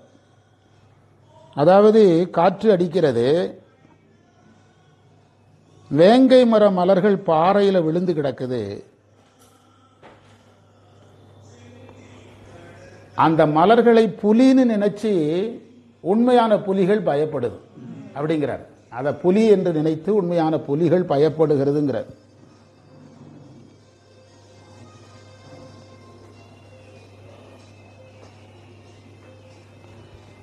அதாவது கிடந்த வேங்கை சினமா, அதாவது பயந்தது என்று சொல்றதை விட இன்னொரு வேங்கை இருக்குதுன்னு, அது பகை குண விலங்கு தானே. அது வேங்கை பகை குண விலங்கு தான். இன்னொரு விலங்கு இருக்குதுன்னு அது கோபப்படுதுங்கிறார். மந்திரத்தினுடைய பொருளை நம்முடைய பார்வையில் அனுபவிக்கலாம். உரையாசிரியர் அழகா சொல்லியிருக்கிறாரு, அம்மையை சொன்னதுனால இறைவன் உருவம் எடுத்து வருதலை எடுத்துக்கொள்ள வேண்டும். அப்படி சொல்லிட்டு உரையாசிரியர் சொன்னாரு, நம்ம கஷ்டப்பட்டு குருன்னு சொன்னோம்ல, அவர் குரு, அவர் இப்ப சொல்றாரு, ஓபன் பண்றாரு. ஆரணம் ஆகமங்கள் அருளினால் உருவு கொண்டு காரணன் அருளானாகில் கதிப்பவர் இல்லையாகும். சித்தியார் பாட்டு சொல்றாருங்க. என்ன சொல்றாருன்னா, வேதத்தையும் ஆகமத்தையும் இறைவன் உருவம் கொண்டு தரலன்னா நமக்கு யாருக்கும் மோட்சம் கிடையாதுங்கிறார். உருவம் கொண்டு தரும்போது அவர் யாராயிடுறாரு? குருவாயிரும். குரு சந்தான மரபும் இல்லைன்னு சித்தியார்ல இருக்கு. இறைவன் இந்த மாதிரி வரலன்னா என்ன சந்தானம் கிடையாது? நாரணன் முதலானவர்க்கு குரு சந்தான மரபும் இல்லை அப்படின்னு சொல்றாரு சித்தியார்ல. அது இந்த இடத்துல இந்த மந்திரத்தை உரையாசிரியர் யாருக்காக விரிக்கிறாரு? குருவுக்கு விரிக்கிறார். நம்ம எப்பவே விரிச்சுட்டு வந்துட்டோம். 3வது மந்திரம் அங்கேயே விரித்து கொண்டு வந்துட்டோம். அதனால அம்மை பாகர்னு சொல்லும் போதெல்லாம் குருவா பார்க்க சொல்றார். வானோர்கள் தொழுதல் சொல்லப்பட்டிருக்கிறது. வானோர்கள் தொழுதல், வானோர்களால் தொழப்படுபவர், அதை எடுத்துக்கொள்ளணும். இந்த மந்திரத்தில் தான் பாச நீக்கம் முதலா வருது. பாசை நீக்கத்தில் வினை நீக்கம் பேசப்பட்டிருக்கிறது. இந்த பதிகத்தில் தான் சமண பௌத்தர்கள் மீன் சாப்பிட்ட குறிப்பு இருக்கு. இந்த பதிகத்தில் தான், வேற எங்கேயுமே கிடையாது. திருமுறையில் ஞானசம்பந்தர் இங்க சொல்றாங்க, யாருக்கும் தெரியாம மீன் திம்பானுங்கிறார். இந்த பதிகத்தில் வருது. அதாவது வினை தீர்ப்பார் என்பது 2வது வரியில் இருக்குது. வினை தீர்ப்பார் என்பது நம்ம வழக்கமாக சித்தாந்த அடிப்படையில் பார்க்கிற மாதிரி வினை நீக்கம் யாரால் நிகழும்? குருவால். சஞ்சித வினை நயன தீக்கையால் நிகழும். பிராரத்த வினை அனுபவித்து கழியும். ஆகாமி வினை ஞானத்தால் கழியும். எப்போது ஸ்டாண்டர்டா வச்சுக்கணும், ஞானத்தால் கழியும். அதற்கு ஏற்றபடி உரையாசிரியரும் சித்தியார்லேருந்து யாருக்குரிய மந்திரத்தை கொண்டு வந்துட்டாரு? குருவுக்குரிய மந்திரத்தை கொண்டு வந்துட்டார். ரொம்ப சிம்பிளா சொன்னா, நாம இந்த உரையை பார்த்ததுல எந்த வகையிலும் பாதை விலகாம வந்திருக்கிறோம். சரியா வந்திருக்கிறோம். இந்த வினை நீக்கம் பேசப்படுற இடம் ரொம்ப கவனம். வினை நீக்கம் பேசும்போது நாம் வினை பேசும்போது பிற வினைகளினுடைய முடிவையும் சேர்த்து பேசிடணும். இந்த 3 வகை வினைகள் முடியும் போது மாயையும் முடிவுக்கு வந்துடும். எது முடிவுக்கு வந்துடும்? இப்ப ஜீவன் முக்தனுக்கு உடம்பு இருக்கு, உடம்பு இருந்தா மாயை இருக்கு. நல்வினையே ஏதோ ஒரு வினையை அவன் என்ன செய்யறான்? அனுபவிக்கிறான். இது எல்லாம் அந்த உடல் ஊழாய் கடிதல் எது வரைக்கும்னா அவன் உயிரோடு இருக்க வரைக்கும். அவன் உயிர் பிரியும் போது 3 மலங்களும் முடிவுக்கு வந்துரும்னு சாஸ்திரம் சொல்லுது. சாஸ்திரத்தில் இருக்குது. அவன் ஜீவன் முக்தன் இறக்கும் போது எத்தனை மலங்களும் முடிவுக்கு வந்துடும்? 3 மலங்களும் முடிவுக்கு வந்துடும் என்று சாஸ்திரத்தில் இருக்குது. ஏன்னா அவன் உடனடியாக அவன் சாயுச்சியத்துக்கு போகணும். சாயுச்சியத்துக்கு உரியவன் இல்லை, நேற்று பதிஞ்சிருக்கிறோம்ல, சாயுச்சியத்துக்கு உரியவன். 3 முடிவுக்கு வராமல் எங்கே போக முடியாது. அதனால வினை நீக்கம் சொல்லும் போது நீங்க மாயை நீக்கம் சொல்லிக்கொள்ளணும். வினையையும் மாயையும் இறைவன் ஏன் இயக்குகிறார்? எந்த மலத்தை போக்க? அப்ப இந்த 2 போகுதுன்னா அது போயிட்டு முடிவு பண்ணிட வேண்டியதானே, அவ்வளவுதான். இந்த 2 போகும் என்றால் சார் வினையோட சேர்ந்து மாயை போயிடும். 2 சேர்ந்து தான் இயங்கும். சைவ சித்தாந்தப்படி வினை எதை சார்ந்து தான் இயங்கும்? சார்ந்து தான் இயங்கும். அப்போ வினை போகும்னா மாயை போகும், 2ம் போகும்னா எதுக்காக வந்துச்சு? ஆணவமலத்துக்காக வந்தது. ஊரில் கலவரம், சிறப்புக்காக ஒரு 50 போலீஸை இறக்கிருக்காங்கன்னு வச்சுருங்களேன். போலீஸ் போயிட்டாங்கன்னா என்ன முடிவுக்கு வந்துட்டுன்னு அர்த்தம்? அவ்வளவுதான். அப்படி புரிஞ்சுக்கிட்டா போதும் என்று இங்கு சொல்வதை நாம பார்க்கிறோம். அதற்கு பிறகு வர்ற பகுதியை பார்க்கணும். காற்றடிக்குது, காற்றடித்து வேங்கை மலர்கள் விழுகிறது. அந்த வேங்கை மலர்களை புலிகள் வேறு ஒரு வேங்கையாக நினைத்து கோபப்படுகிறது. வேங்கையாக நினைத்து சினம் கொள்ளுகிறது. இதை நாம் எவ்வாறு தெரிந்து கொள்ள வேண்டும் என்றால், இதை நாம் எவ்வாறு தெரிந்து கொள்ள வேண்டும்? ரொம்ப சிம்பிளா சொன்னா, மாயையினுடைய செயல்பாடுகள் இதுல சொல்லப்படுதுன்னு எடுத்துக்கிடணும், அவ்வளவுதான்.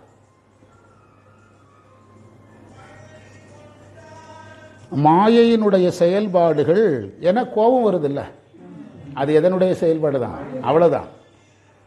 மாயையினுடைய செயல்பாடுகள் சொல்லப்படுகிறது. இன்னும் ரொம்ப சிம்பிளா சொன்னா, இதுவரை இயற்கையை வைத்து உடன்பாட்டு கருத்தை சொன்ன ஞானசம்பந்தர் எந்த கருத்தையும் சொல்றாரு? எதிர்மறை கருத்தும் சொல்லணும்ல. உலகம் வெறும் உடன்பாட்டு கருத்து மட்டுமே உடையது கிடையாது. எந்த கருத்தும் உண்டு, எதிர்மறை கருத்தும் உலகத்தில் இருக்கும்.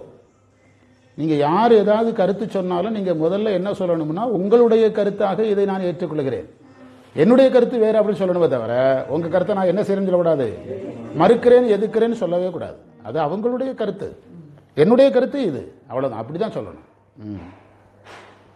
எனவே இந்த மந்திரத்தில் இயற்கை வைத்து எந்த கருத்தையும் பதிவு செய்தார். எனக்கு நான் ரொம்ப சிம்பிளா கேட்கிறேன். திருநாவுக்கரசர் உழவார பணி செய்கிறாரு பூம்புகலூருங்கிற தளத்துல. அப்படி செய்யும்போது, அந்த உழவாரம் செய்யும்போது என்னெல்லாம் அங்கே கிடக்குது? எத்தனை வயசுல? அதுக்கு பிறகு உடனடியாகவே ஒரு வீடு பேருக்கு போயிடுறாரு. 81 வயசுல மாயையை கொண்டு இறைவன் காட்டி இவர் என்ன பண்றாருன்னு நம்மகிட்ட காட்டுறாரு. எந்த லோகத்திலிருந்து பெண்கள் வர்றாங்க? தேவ உலகத்திலிருந்து பெண்கள் நடனம் ஆடுறாங்க. அவர் உழவாரம் செஞ்சிட்டு இருக்கும்போது, உங்களால் எனக்கு இங்கு ஆக வேண்டியது ஒன்றும் இல்லை, நீங்க போங்கன்னு யார் சொல்றா? அப்பர் சொல்றாரு. புரியுதா? அப்போனா இந்த எதிர்மறை சூழல்கள் எந்த வயசுல வேணாலும் ஒரு ஆன்மாவை தாக்கும். அவை யாரை பிடித்துக் கொள்ளணும்? இறைவனை பிடித்துக் கொள்ளணும். அதையும் பதிவு செய்ய. அதுதான் இந்த இடத்துல மாயை என்ன பண்ணும்? வெறும் மலர் தான். ஆனா அது விலங்கா இருந்ததுனால அது வேங்கையா தெரிஞ்சது. அதுக்கு பக்குவம் இருந்திருந்தா எதா தெரியாது. அதையே ஒரு மனிதன் பார்க்கும்போது எதா தெரியாது. மனிதன் விலங்கா நின்னா எல்லாமே இப்படிதான் சினத்தை உண்டு பண்ணும். மனிதன் யாரா நிற்கணும்? மனிதன் மனிதனா நிற்கணும். மனிதன் மனிதனா நிற்கணும். அதான் ராமாயணத்தை சொல்லுவாங்க. ராமாயணத்துல குரங்கு சகோதரர்கள் போல் இருக்காதே.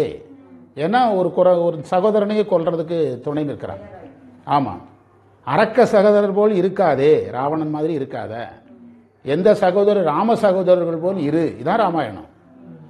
அது 3 சகோதரர்களும் ஒரே மனிதன்ட்ட தான் இருக்கிறாங்க. அரக்க குணம் வந்தால் நீ அரக்க சகோதரர்கள் போல் நடந்து கொள்வாய், குரங்கு சகோதரர்கள் போய் நடந்து கொள்வாய். நீ யாராகவே இரு. மனிதனாக இருக்கிறது மட்டுமல்ல, மனிதன்ல தெய்வமாயிரு. மனிதன்ல யாராயிரு? தெய்வமாயிரு. அப்படிதான். இப்ப அந்த நமக்கு ராமன் தெரியும், லட்சுமணன் தெரியும். அடுத்த சகோதரன் சத்துருக்கனன். அவனை பற்றி நம்ம அதிகமா பேச மாட்டோம். ஆனா சத்துருக்கனனை ராமன் கூட போக சொல்றாங்க அவங்க அம்மா.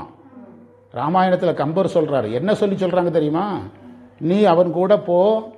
அதாவது அப்படி ஏதாவது ராமனுக்கு ஒண்ணுனா நீ முதல்ல உயிரை விட்டுருங்கிறாங்க. புரியுதா? அந்த குணங்கள் அவனுக்கு என்ன செய்யப்படுகிறது? உபதேசிக்கப்படுகிறது. முன்னம் முடி கம்பராமாயணத்தில் இருக்குது. முன்னம் முடி, நீ முதல்ல செத்துரு, ராமனுக்கு என்ன ஆச்சுங்கிறத பிறகு பார்க்கலாம். ஆனால் செய்தி எப்படி தான் வரணும், நீ செத்த பிறகுதான் ராமனுக்கு கஷ்டம் வந்ததுன்னு வரணுமே தவிர நீ உயிரோடு இருக்கும்போது வந்ததுன்னு என்ன செய்யக்கூடாது, வரக்கூடாது. சித்திரக்கூடம்னு ஒரு இடம், ஒரு ஆற்றுப்பகுதி, அங்கே ராமர் தங்குறாரு. ராமருக்கு ஒன்றுமே தெரியாது, எதுவுமே தெரியாது. போர் செய்ய தெரியும், இந்த மன்னனாக வாழ தெரியும், தெய்வமாக வாழ தெரியும், சராசரி மனிதனாக வாழ தெரியாது. அப்போ லட்சுமணன் என்ன செய்கிறான்னா மூங்கிலெல்லாம் வச்சு அழகாக ஒரு பர்ணசாலை அமைக்கிறான். யார், லட்சுமணன். அப்போ ராமர் இதை பார்த்துட்டு எங்கு கட்டணைன்னு கேட்குறாரு. இப்போ இதே வார்த்தை கம்பர் எழுதுனது, எங்கு கட்டணை அப்படின்னு கேட்குறாரு. கேட்டுட்டு சொல்கிறாரு, நீ இந்த காட்டில் எனக்கு செய்கிற உதவியை பார்த்தா அடுத்த பிறகு நான் உனக்கு தம்பியாக வர்றேன். அதுதான் அடுத்த இதில் சொல்லுவாங்க, இதுலேயே தம்பியாக வந்த வரலாறு. இது அவதாரத்தில் வந்து தம்பியாக வந்ததாக சொல்லுவாங்க வைணவத்தில். ஆமாம், பலராமன் கிருஷ்ணன் வர்றாங்க பாருங்க, அங்கே வச்சு சொல்லுவார். ராமர் வந்து வாக்கு கொடுத்துருவார், நீ அடுத்த பிறகு எனக்கு அண்ணனாவா, நான் உனக்கு தம்பியாக வரேன், உனக்கு சேவை செய்கிறேன் பாரு. ஆமாம், அப்படின்னா ராமாயணத்தில் பார்த்தீங்கன்னா இந்த கண்ணப்பர் நாயனார் புராணத்தையும் குகன் வரலாற்றையும் சேர்த்து ஒரு இடத்துல நான் பேசினேன், பொள்ளாச்சியில். ராமாயணம் பேசும்போது அழுக வந்துடுது, கண்ணப்பரை பேசினா வரமாட்டுக்கு. எனக்கு கம்பனுடைய அந்த அவன் ஒரு வகையான திறமசாலி. சேக்கிழார் எப்படின்னா வேகமாக சொல்லுவார், கம்பர் வந்து மெதுவாக சொல்லுவார். அதனால தான் எனக்கு 10,000 பாட்டு வந்துட்டுல, இவருக்கு வந்து 4,000 சில்லற பாட்டு தானே. சேக்கிழார் வேகமாக சொல்லுவார், நமக்கு பெரிய அளவில் கடந்து வந்துடலாம். இப்போ ஒரு வயசானவர் இறந்துட்டாரு, 5 நிமிஷம் இறந்துட்டு வந்துட்டோம்னா பெரிய பாதிப்பு தெரியாது. அதே அரை நாள் இருந்தோம்னா அந்த கதையெல்லாம் விரிவாக சொல்லி சொல்லி நம்மளுக்கு ஏகதேசம் அந்த மனநிலையை கொண்டு வந்துடுவாங்க. அதே தான் அது கம்பர் கொண்டு வந்துடுவார், அதை நிறைய எடுத்து எடுத்து சொல்லி கொண்டு வந்துடுவார். சேக்கிழார் கொஞ்சம் வேகமே கதை சொல்லுவார், வர்ணனை நிறைய சொல்லுவார். சேக்கிழாருக்கு ஒரு கட்டாயம் இருந்தது, ஏன்னா நிறைய ஒரு வரலாறு சொல்லணும், வண்டியை அடிக்கடி ஸ்டாண்டு போட முடியாது, அங்கே ஒரே நாயகன் தானே, இங்கே எத்தனை பேரை சொல்லணும். அதே இதில் எத்தனாவது மந்திரம் பார்த்துட்டு இருக்கிறோம், அதை 7வது மந்திரத்தில் அதையும் சொன்னார். புரியுதா, எல்லாத்தையும் பதிவு செய்யணும். அந்த இடத்துக்கு நீங்கள் திருநாவுக்கரசர் வரலாறுக்கு போயிடணும். அவர் 81 வயசில் உளவாரம் செய்யும் போது கூட மாயை அவர் முன்னால் என்ன செய்யப்பட்டது, வந்தது. பொருளினுடைய வடிவத்தில் வந்தது, தேவமகளிர் வடிவத்தில் வந்தது. ரெண்டையுமே அவர் என்ன செய்தார், அலட்சியப்படுத்தினார். 8வது மந்திரத்தில் பார்க்குறோம். 8வது மந்திரத்துக்கு பொருள் எழுதலாம். கடல் சூழ்ந்த இலகை மன்னன் ராவணன்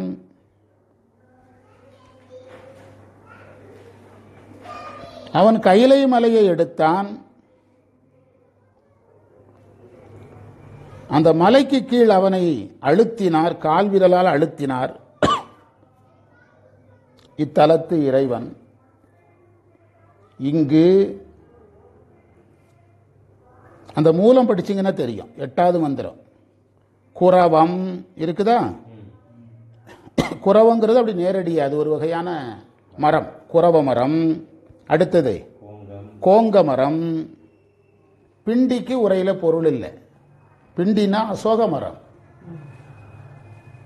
டிக்ஷனரி எடுத்து வச்சு எழுதினேன். நான் எழுத உட்கார்ந்த உடனே கையில் எங்கே இருந்தாலும் வந்துடும். பேனா எல்லாம் பிடிங்கிட்டு போயிட்டு அதுக்கு பிறகு நான் வேறு பேனா வச்சு எழுதினேன், ரெட்லெட் வச்சு எழுதினேன். எல்லாத்தையும் பிடிங்கிட்டு போயிடுறேன். நான் எங்கே எழுத ஆரம்பிக்கிறேன்னா வந்து எல்லாத்தையும் வாங்கிட்டு போயிடுறேன்.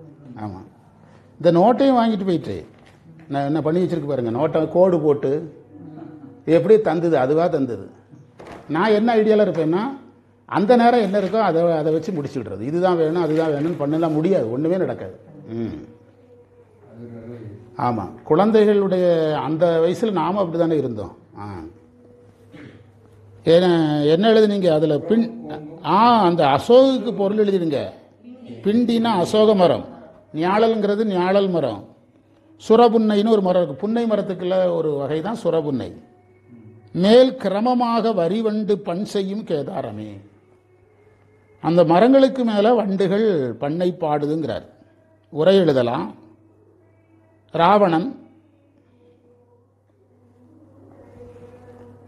ராவணன் சிவபக்தன்.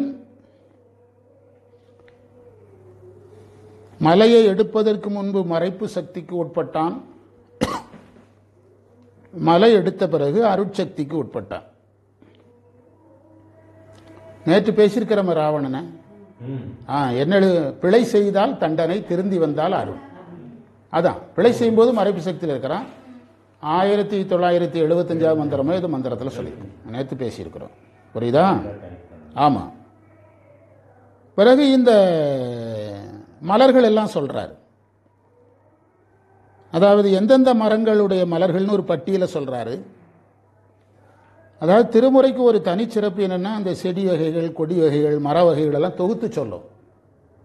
நமக்கே தெரியாத ஒரு உண்மை என்னன்னா, இப்போ வந்து வேளாண் துறை இருக்கு பாருங்க, ஃபாரஸ்ட் வேளாண் துறை, இந்த குறிப்பாக ஃபாரஸ்ட் டிபார்ட்மெண்ட்டுக்காரங்களுக்கு சில மரங்களை பற்றி ஆய்வு செய்யறதுக்கு மரமே இல்லை.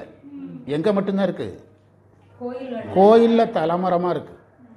2000 வயசு 3000 வயசுலலாம் மரம் இருக்கு கோயிலுக்குள்ள.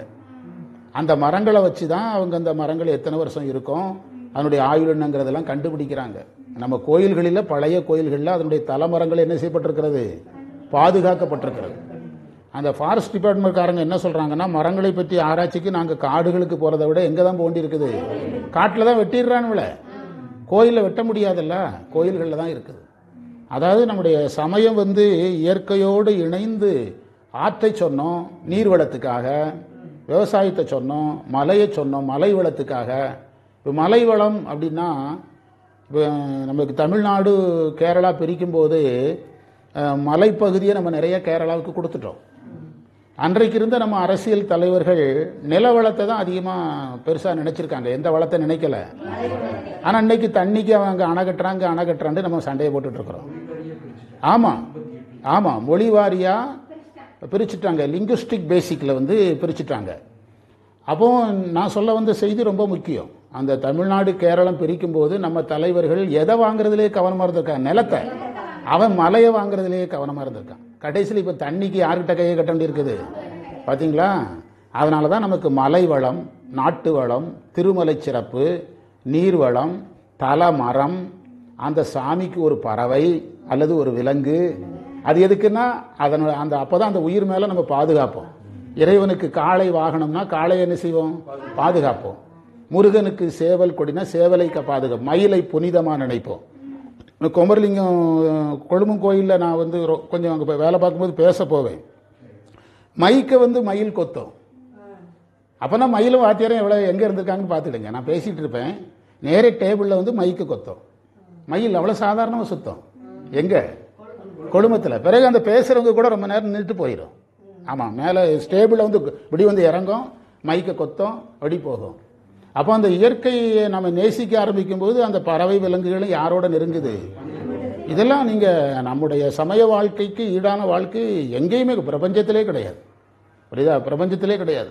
எல்லாம் இறைவன் இரக்கமானவன் கருணையானவன். மத்தியானம் 2 மணிக்கு பிரியாணி திங்கிற கூட்டம் வேற, நம்ம வேற. என்ன சொல்றீங்க? அதைத்தான் இதில் சொல்றாரு.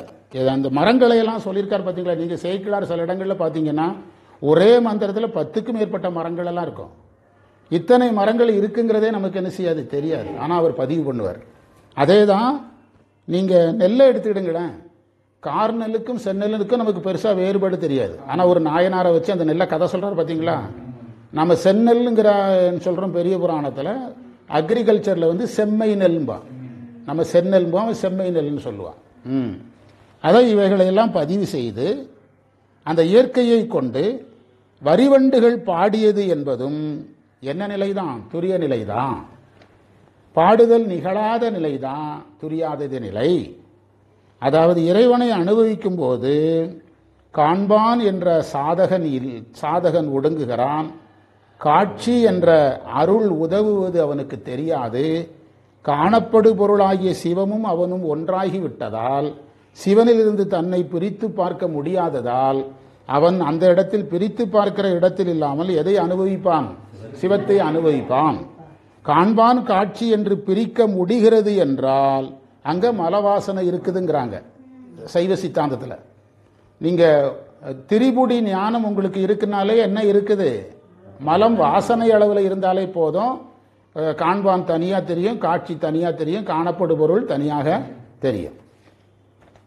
அதுதான் நமக்கு அருணகிரியார் சொன்னார், நீயும் நானுமாய் ஏகபோகமாய். இறைவனும் இருக்கிறாரு, நானும் இருக்கிறாரு, ஆனால் அனுபவம் எத்தனை தான்? ஒன்றுதான் என்று சொன்னதை நாம் பார்க்கிறோம். அடுத்த மந்திரத்துக்கு நாம் வந்துட்டோம்.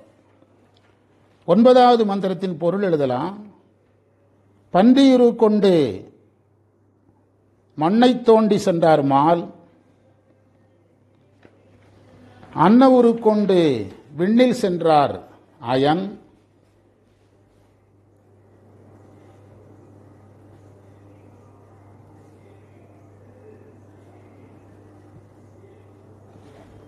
அவ்வாறு சென்றும் அவர்களால் இறைவனை காண முடியவில்லை.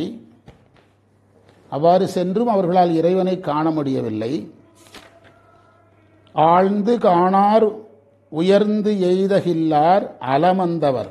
அலமந்தவருக்கு உரையில பொருள் இல்லை. டிக்ஷனரியில் அலமறுதல் என்றால் கலக்கம், வருத்தம், துன்பம் அப்படின்னு பொருள் கொடுத்துருக்காங்க டிக்ஷனரியில். தாழ்ந்து தத்தம் முடிசாய நின்றார் கிடம் என்பதால் தேடி காண முடியாதனால இறைவனை வணங்கினாங்க. பெரிய புராணத்தில் வருது இல்ல, 5 எழுத்து சொன்ன பிறகு இறைவன் அருள் செய்கிறார். பிறகு அடுத்த வர்ணனைக்கு வந்துட்டாரு. அதாவது அது ஒரு வித்தியாசமா இருக்குது. என்ன செய்யுதுன்னா, சிங்கம் யானையை வீழ்த்துகிறது, யானையினுடைய தந்தத்தை பிளக்கிறது,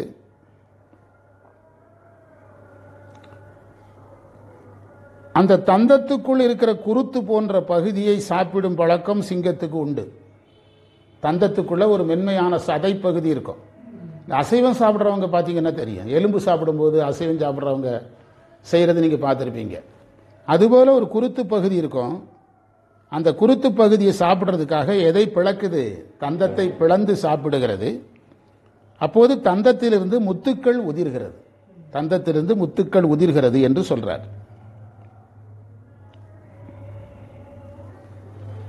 இப்போது நாம் அதை விரிவாக பார்க்கலாம். இருவர் தேடி காணாமை. இருவர் தேடினார்கள். நம்ம நேற்று பதிவு பண்ணியிருக்கிறோம், தேடக்கூடாது, நாடணும். யார் தேடலாம்னா, அப்பறை போன்ற அனுபவம் உள்ளவர்கள் தேடலாம். மற்றவர் நாடுதல்னா விரும்ப தான் செய்யணும். முனைப்பில் தேடினார்கள்.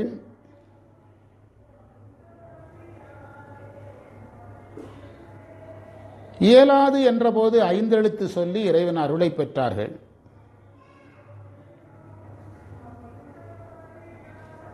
அதை அவர்களை பற்றி படிக்கும் போதெல்லாம் நாம புரிஞ்சுக்கிடணும். பிறகு யானையை கொன்று தந்தத்தை பிளந்து சிங்கம் அருந்துகிறது.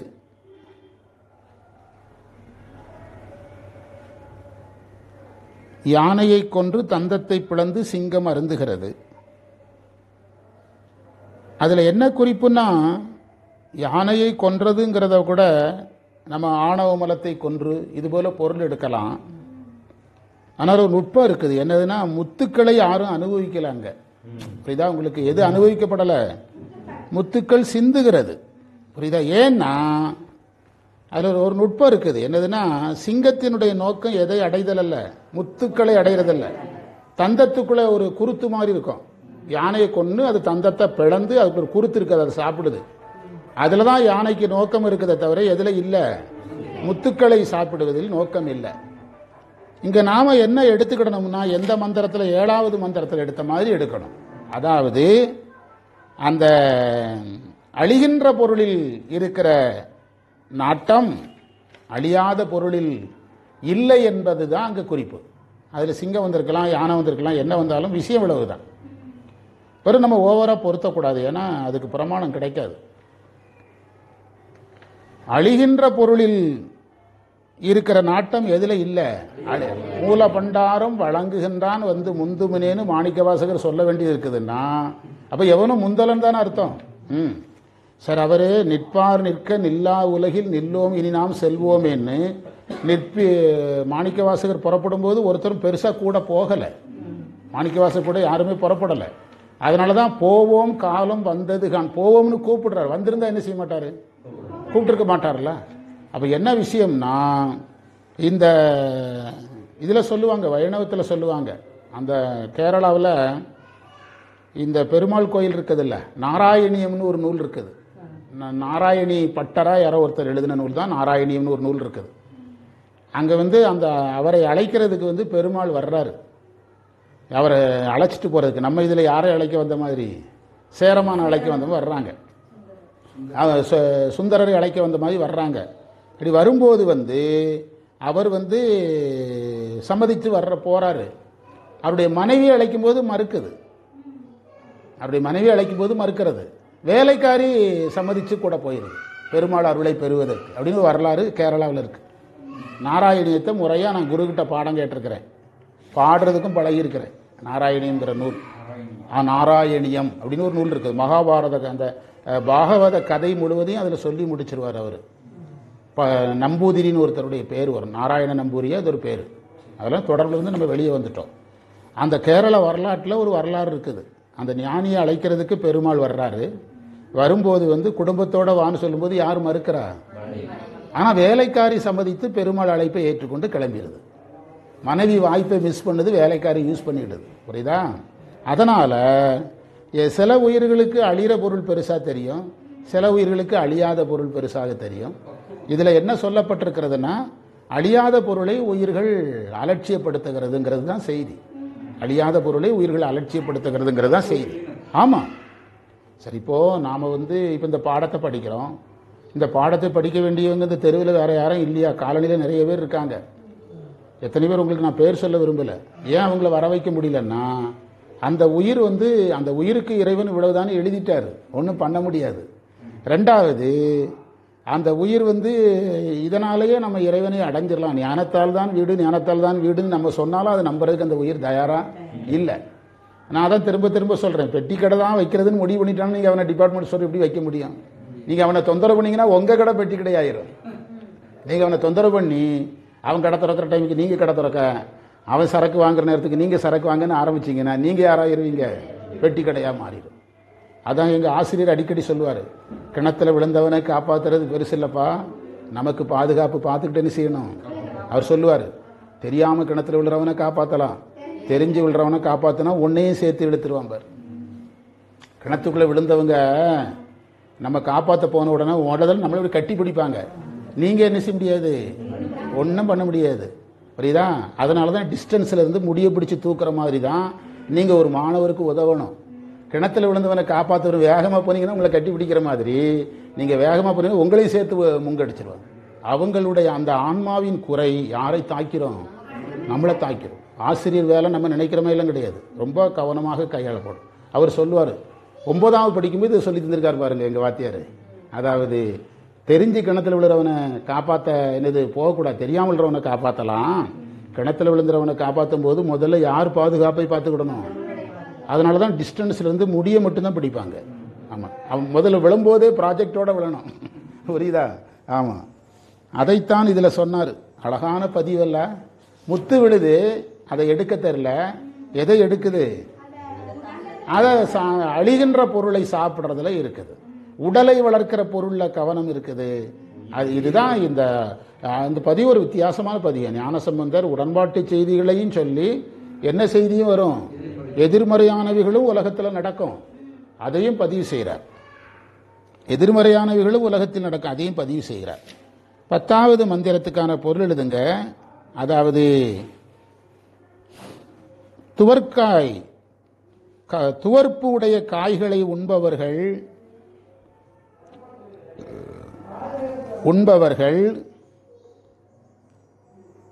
உப்பங்களில் உள்ள மீன்களை யாரும் அறியாமல் சாப்பிடுபவர்கள். முதல் வரி படிச்சு பாருங்க. கடுக்கல் தின்று களிமீன் கவர்வார். உப்பங்களி மீனை சாப்பிடக்கூடியவர்கள். மாசு பொருந்திய உடம்பு உடையவர்கள், மக்களை துன்பத்தில் செலுத்துபவர்கள் சமணர்கள். அதை சொல்லிட்டு சொன்னாரு, அவங்க இந்த ஏரியாவிலே இல்லைங்கிறார். அவர்கள் இல்லாத இடம்ட்டார். அவர்கள் இங்கு இல்லை. நீங்க இந்த சமணர்களையே மேலே ஏற்றிக்கலாம். அந்த என்னது இதை சாப்பிட்டது? சிங்கமா? சிங்கத்தில் நீங்க இவங்களை சமணர்களையே வச்சு பார்க்கலாம். சிங்கம் செஞ்ச வேலையை தானே அவனுக்கு செஞ்சுட்டு இருக்கானுவ. அவர்கள் அங்கு இல்லை. அடுத்தது, அறநெறியான வார்த்தைகளை கேட்டு அறநெறியான வார்த்தைகளை கேட்டு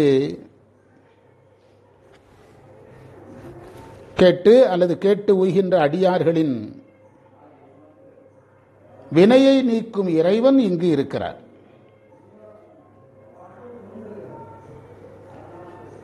விளக்கம் எழுதலாம். கடுக்காய் சாப்பிடுவது சமணர்களுடைய பழக்கம். பொதுவாக இந்த துவர்ப்பு சுவை உணவுகள் எல்லாமே பக்தி மார்க்கத்துக்கு உதவும். தெரிஞ்சிடுங்க, எப்பவுமே துவர்ப்பு சுவை உணவுகள் எல்லாமே பக்தி. நீங்க கசப்பு சாப்பிட்ட உடனேயே பசி குறைஞ்சிடும். பசி குறையும் போதே சாப்பிட்றது குறைஞ்சிடும். நிறைய மாத்திரை சாப்பிட்றவங்களுக்கு ஏன் பசிக்கிறது இல்லை தெரியுமா? மாத்திரை எதோட தயாரிக்கப்படுகிறது? அந்த கசப்பு தான் அவங்களுக்கு சாப்பிட்ற அந்த கெப்பாசிட்டியை குறைச்சிரும். அவங்களுக்கு தெரியாது எனக்கு பசி வரலம்பாங்க. என்ன தின்னதுனால பசி வரல? ஆமாம், இந்த துவர்ப்பு உணவுகள் பசியை குறைக்கும். பிறகு சாத்வீக நிலையை கொண்டு வந்துடும். அதுக்காகத்தான் அந்த கடுக்காய், காலையில் இஞ்சி கடும்பகல் சுக்கு மாலையில் கடுக்காய். மருத்துவத்தில் நமக்கு அவங்க அதை நிரந்தரமாகவே சாப்பிடுவாங்க. அதுக்கு பாருங்க, மீனை சமைச்சு தின்றுருக்கானுவ சார். களிமீன் கவர்வார் அப்படிங்கிறாரு. மீன்களை பிடிச்சி சமைச்சு தின்றுருக்காங்க. அதாவது இந்த சமண பௌத்தர்களில் குறிப்பாக அவங்களுடைய கொள்கை ஒன்று சித்தியார் பரபக்கத்தில் பேசப்பட்டிருக்குது. நம்ம தான் கொல்லக்கூடாது, அடுத்தவங்க கொன்னா என்ன செய்யலாம்? சாப்பிடலாம் என்பது அவருடைய கொள்கை. இது எப்படி நியாயம்னு கேட்டதுக்கு அவங்க என்ன சொன்னாங்க? தண்ணீர் பந்தல் ஒருத்தன் வச்சிருக்கிறான், நாம போய் தண்ணி குடிக்கிறோம். புண்ணியம் தண்ணீர் பந்தல் வச்சவனுக்கு தான், குடிச்ச நமக்கு கிடையாது. அதே மாதிரி தான் கொன்னவனுக்கு பாகம் போகும், தின்ன நமக்கு பாகம் வராது. எவ்வளவு அழகா நியாயம் பண்றான் பாருங்க. நான் சொல்றேன், ஆமா, தண்ணீரை வச்சு அவன் சொல்றான். அதை இங்கு பதிவு செய்கிறார் அவர்களுடைய. அதனால தான் சேக்கிழார் பொய்யுடையவர்கள்னு சொன்னார். யார? சமணர்களை பொய்யுடையவர்கள். அதாவது அறம் அறம் என்று பேசிவிட்டு நீங்க திருநாவுக்கரசு நாயனாருக்கு விடம் கொடுக்கறாங்க. திருநாவுக்கரசு நாயனாருக்கு அந்த கூட்டாய வயிற்று வலி நீங்குகிறது. அவங்க மந்திரத்தை சொல்லி நீங்கினதாகத்தானே சொல்றாங்க. போய் அந்த பல்ல மன்னனிடத்துல சமணர்கள் என்ன சொல்றாங்க? நம்முடைய சமய மந்திரத்தை சொல்லி அவர் தன் நோயை நீக்கி கொண்டார், அப்படிதான் சொல்றாங்க. அவருடைய மந்திரத்தை அப்போ அவங்க என்ன பழக்கம் அவங்ககிட்ட இருக்குது? பொய் பேசுற பழக்கம் அவர்களிடத்தில் இருக்குது. அதாவது மன்னனிடத்தில் போய் திருநாவுக்கரசரை பற்றி புகார் சொல்லும்போது, இவ்வாறு நம்முடைய மதத்திலிருந்து அவர் சைவத்துக்கு போயிட்டாரு, நம்ம இப்படியே விட்டோம்னா நீயும் அழிஞ்சிருவ, நம்முடைய மதமும் அழிஞ்சிரும் அப்படின்னு போட்டு கொடுக்குறாங்க. யார்கிட்ட? மன்னனிடத்தில் போட்டு கொடுக்குறாங்க. அப்படி பொய் பேசக்கூடியவர்கள். அதனால அவர்கள் இதையெல்லாம் சாப்பிட்றத இங்கே எடுத்து சொன்னார். அடுத்து அதற்கு பிறகு மாசு பொருந்திய உடை உள்ளவர்கள். ஏன்னா அவங்க குளிக்க மாட்டாங்க. மக்களை துன்ப நெறியில் செலுத்துபவர்கள் என்ன அர்த்தம்னா, அவங்களுடைய மார்க்கம் எதை பெற்றுத்தராது? வீடு பேறு பெற்றுத்தராது. இப்போ நம்ம சித்தியாரில் சிவபிரகாசத்தில் கடைசி மந்திரம் அதில் தான் முடிச்சிருக்கிறோம். அறிவையர் இன்புறு முத்தி கந்தமந்தும் அருமுத்தி 50வது மந்திரம். சிவபிரகாசத்தில் 50வது மந்திரத்தில் அவங்க இந்த கந்தம் அரும் முத்தி, கந்தம் ஐந்தும் அருமுத்தின்னு ஒரு வரி இருக்கும். வீட்டில் போய் எடுத்து பாருங்க. சிவபிரகாசத்தில் 50வது மந்திரம். அவர்களுடைய முத்தி பழிமுத்தி என்று சைவ சித்தாந்தத்தில் சொல்ல, இவை பழிசேர் முத்தி. சிவபிரகாசத்தில் 50வது மந்திரத்தில் 10 வகையான முத்திகள் மறுக்கப்பட்டிருக்கிறது. அதில் யார் முத்தியும் இருக்குது? இவர்களுடைய முத்தியும் இருக்குது. பழிசேர் முத்தின்ட்டார் சிவபிரகாசத்தில். நம்முடைய முத்தி 3 மலங்கள் நீங்கி இறைவனை அடைவது. இது யார்கிட்ட கிடையாது? அவர்களிடத்தில் இந்த 3 மலங்கள் நீங்கி இறைவனை அடைதல் அவர்களிடத்தில் கிடையாது. அதனால தான் அவங்க மேலே இவருக்கு என்ன கோபம்னா, அவன் சொல்கிறத கேட்டானா, இப்போ நீங்கள் உங்கள் பையனே ஒருத்தர் கூட சேர்றான், படிக்கிற பையனாக இருந்து படிப்பு கூட நீங்கள் ஏன் சார் தடுக்கிறீங்க? பக்கத்து வீட்டு பையன் கூட சேர்ந்து படிக்கிறான், படித்து 300 மார்க் எடுத்தவன் 400 மார்க் எடுத்தானா நீங்கள் என்கரேஜ் பண்ணுவீங்க. அதே 300 எடுத்தவன் 200க்கு வந்துட்டானா என்ன செய்வீங்க? ஞானசம்பந்தர் அந்த இடத்துல தான் இருக்கிறாரு. அவனு கூட சேர்ந்தானா நம்மளால ஒன்றுக்கு ஆக மாட்டான்னு சேர விட மாட்டேங்கிறாரு. இதுதான் விஷயம். சமணர்கள் சாராத இடம் அவங்க அங்கே இல்லவே இல்லைன்ட்டார். சமணர்களே அந்த ஏரியாவிலே கிடையாதுன்ட்டார். சாராத இடம். இதில் என்ன முக்கியமான ஒரு செய்தியை மறந்துடக்கூடாது. இந்த பதிகத்தை பாடுவதற்கு இவர் கேதாரத்துக்கு போகலை, மறந்துடக்கூடாது. நம்ம ஞானிகள் யாருமே கேதாரம் போகலை, மறந்துடக்கூடாது. காலத்தி பாடினாங்கன்னா மலையில் நின்னே பாடிடுவாங்க. ஆனால் அங்கே போய் பார்த்தா இவங்க சொல்கிறதெல்லாம் அங்கே இருக்கும். அதுதான் நீங்கள் ராமேஸ்வரத்தை எங்கே நின்று பாடிடுறாங்க? இலங்கையை ராமேஸ்வரத்தில் நின்று திரிகோணமலையை பாடிடுறாங்க. நம்ம ஐயா சொல்லுவாங்க அடிக்கடி, ராமேஸ்வரத்துலேருந்து பாடுறாங்க, திரிகோணமலையில் போய் பார்த்தா இவங்க பாடியிருக்கிறதெல்லாம் அங்கே இருக்குது. இது அவங்க என்ன காட்சியில் பார்க்குறாங்க? அகக்காட்சியில் பார்க்குறாங்க. இந்த பதிகத்தை இவர் எங்கு சென்று பாடலை? திருநாவுக்கரசர் உட்பட எல்லாருமே எங்கே ஏறி நின்றுடுவாங்க? காலத்தி மலையில் நின்று அந்த திசைக்கு நின்று பாடிட்டு அவங்க பாட்டு இறங்கிடுவாங்க. ஆமாம், அதையும் இந்த இடத்தில் உள்வாங்கிக் கொள்ள வேண்டும். சமணர்கள் அங்கே இல்லை என்பதையும் பதிவு செய்திருக்கிறாரு. அடுத்த இடம் ரொம்ப அழகான முக்கியம். அருகில் இருந்து அறநெறியான வார்த்தைகளை கேட்கின்ற அடியார்கள்னாரு. ஆனால் அறநெறி என்று சொன்னது இங்கு ஞான நெறி. அறநெறி என்பது ஞான நெறி. இப்போ திருமந்திரத்துக்குள்ள அறம் மரம் என்று 2 வார்த்தை வந்தது. இப்போதான் படித்தோம். துறவுல வருது அறம் மரம் என்று 2 வார்த்தை படித்தோம். அதான் அறநெறிங்கிறத நம்ம ஞான நெறின்னு எடுத்துக்கிடணும். திருவள்ளுவருடைய அறத்துக்கு போகக்கூடாது. அது பேசிக். அது எப்பவும் சொல்ல வேண்டியது இல்லை. புரியுதா? வார்த்தைகளை கேட்டு அடியாருடைய வினையை கெடுக்கிறார். 3 மலங்களில் எந்த மலம் தான் பேசப்படுகிறது? மீண்டும் வினைதான் பேசப்படுகிறது. ஏனென்றால் அதாவது ரொம்ப எளிமையாக யோசிப்போமே, நம்ம ஊரில் இருக்கிற நம்ம கோயிலில் நம்முடைய வினைகளை நீக்க முடியலை. நாம் அங்கேருந்து காசி வரைக்கும் போகிறோம்னாலே எது கொஞ்சம் லோடு ஓவராக இருக்குன்னு அர்த்தம். ஆமாம், வினையை தொலைக்கிறதுன்னு தானே சொல்கிறோம். வினையை அங்கே மாயையை தொலைக்க முடியாது சார். ஆணவ மலத்தை தொலைக்க முடியாது. எதைத்தான் தொலைக்க முடியும்? அதனால தான் அவர் இந்த வட இந்திய தலங்களில் எதை லோட் பண்ணுறாரு? வினைகளை. நீங்கள் வினைகளை நீக்குவதற்கு தான் இந்த வடநாட்டு தலங்கள் எல்லாம். மாயையை நீக்கிறதுக்கு இதை நீக்கிறதுக்குன்னு ஒரு தலம் கிடையாது. எங்கேயாவது இந்த தலத்துக்கு போனால் மாயை போயிடும், இந்த தலத்துக்கு போனால் ஆணவ மலம் போயிடும், அப்படியெல்லாம் கோயில் கிடையாது. வினை போகும்னு தான் கோயில் இருக்குது. அதை இந்த கோயில் மேலே சொல்லும்போது வினையை திரும்ப திரும்ப சொன்னதுக்கு என்ன காரணம்னா, அந்த உயிர் காசியில் போனால் பாவம் போகுங்கிறீங்கல்ல, பாவத்துக்கு இன்னொரு பேர் என்னது? வினை. பாவத்துக்கு இன்னொரு பேர் வினை. அந்த உள்நுட்பத்தில் தான் அவர் அதை திரும்ப திரும்ப 2 தடவை வைக்கிறார். அந்த வினை நீக்கமே மும்மல நீக்கம். அதற்காக காசிக்கு போனவங்கெல்லாம் வினை செய்தாங்கன்னு சொல்ல வரல. அதாவது ஓவர்லோடு ஆயிட்டு இப்போ வினை இல்லாமலும் அங்கே போகலாம். ஓவர்லோடு ஆனவங்களே என்ன செய்யலாம்? ஆமாம், இங்கே தீர்க்க முடியலைன்னா அங்கே ஒரு ரவுண்ட் அடித்து அங்கே போய் காசியில் அதில் இதில் குளித்து, ஞானிகள் அதிகமாக இருக்கிற இடமா இருக்கிறதுனால வருடக்கணக்காக தீர்ற கடன் என்ன செஞ்சிடும்? உடனடியாக தீர்ந்துடும். வருடக்கணக்காக நம்ம ஊர் டாக்டர்கிட்ட பார்க்குறதுக்கும் அதுக்குன்னு ஒரு ஸ்பெஷல் டாக்டர்கிட்ட பார்க்குறதுக்கு வித்தியாசம் இருக்கா இல்லையா? அதே மாதிரி தான். அதை இதில் பதிவு செய்வதை பார்க்குறோம். நீங்கள் இந்த ஒரு பாயிண்டை பிடிச்சா போதும். காசியில் போய் குளித்து எதை தொலைச்சிக்கிடணும்? அதுலேருந்தே நீங்கள் புரிஞ்சுக்கணும். அப்போ வினைகள் நீக்குவதற்குரியது வட இந்திய தலங்கள். புரியுதா? ஆனால் அது தமிழ்நாட்டு தலங்களில் வினை போகாத ஞானசம்பந்தர் அப்படின்னா இந்த பதியத்தை பண்ணால் வினை போகும், இந்த பதிய வினை பாகுங்கிறத அதிகமாக பாடுறாரு. அது நீங்கள் எப்படி புரிஞ்சுக்கணும்னா, அந்த வினையை கழிக்க வந்த இந்த பிறவியில் அது தேங்கிட்டு, அப்போ இந்த பிறவி முடிய போகுது. அப்போ உடனடியாக அந்த அக்கௌண்ட்டை எல்லாம் க்ளோஸ் பண்ணணும். அதுக்கு ஏற்ற இடம் எது? வடக்கு. ஆமாம், அதான். ஒரே மந்திரம் நிறைவு செய்துட்டு கிளம்புவோம். இந்த மந்திரத்துக்கான பொருள் நாளைக்கும் தேவாரம் தான் எடுப்போம். நாளைக்கு அங்கேயும் தேவாரம் தான். புத்தகம் கொண்டு வந்துடுங்க. 11வது மந்திரத்துக்கு பொருள் எழுதலாம். பூஜை முடிச்சிட்டாங்களா? நடந்துட்டு இருக்கா? அப்படியா? அலங்காரம் பண்ணிட்டு இருக்காங்களா? அலங்காரம் பண்றாங்க. சரி, அடுத்து 11வது மந்திரம். வயல்கள் உடைய காளி நகரில் தோன்றிய ஞானசம்பந்தர்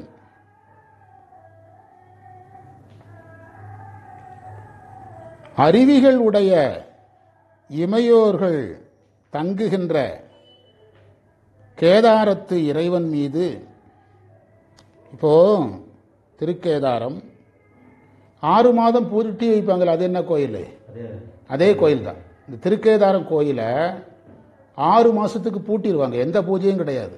இந்த 6 மாசம் பூஜை பண்றது யாரு? தேவர்கள். தேவர்கள் 6 மாசம் அந்த கோயில் பூஜை யார் கையில? தேவர்கள் கையில். 6வது மாசம் மனிதர்கள் போய் திறக்கும் போது அவங்க அந்த 6 மாசத்துக்கு முந்தைய பூஜை பண்ணி வச்ச மாதிரியே கோயில் இருக்குமா. இப்பதான் திறந்தாங்க கேதாரம். 6 மாசத்துக்கு போன மாசம் தான் திறந்தாங்க. 6 மாசம் கழிச்சு திறந்தாங்க. நம்முடைய பாரத பிரதமர் போன முறை தேர்தல் முடிஞ்ச உடனே எங்க போனாரு? இந்த முறை கன்னியாகுமரி வந்த மாதிரி போன முறை கேதாரம் போனார். ஒரு 2-3 வருடங்களுக்கு முன்பு டிவியில் காட்டினாங்க. தமிழ்நாட்டில் உள்ள சிவனடியார்கள் பல டன் மலர்களை எப்படியோ அங்கே கொண்டு போய் சேர்த்து கோயில் முழுவதும் ஏதாவது அலங்காரம் பண்ணாங்க, மலர்களால் அலங்காரம் பண்ணாங்க. கேதாரில் போய், திருக்கேதாரத்தில் போய். ஆமாம் ஆமாம், இதே தான்.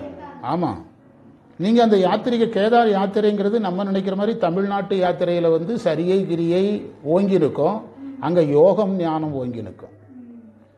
பிரித்து சொல்லுங்க சார் அப்படின்னா, இந்த தமிழ்நாட்டு யாத்திரை வந்து இல்லறம் ப்ளஸ் இறையறம், அங்கே டோட்டல் என்னது தான், இறையறம் தான். அந்த நிலைக்கு தான் அங்கே. இங்கே ரெண்டையும் பேலன்ஸ் பண்ணுறது.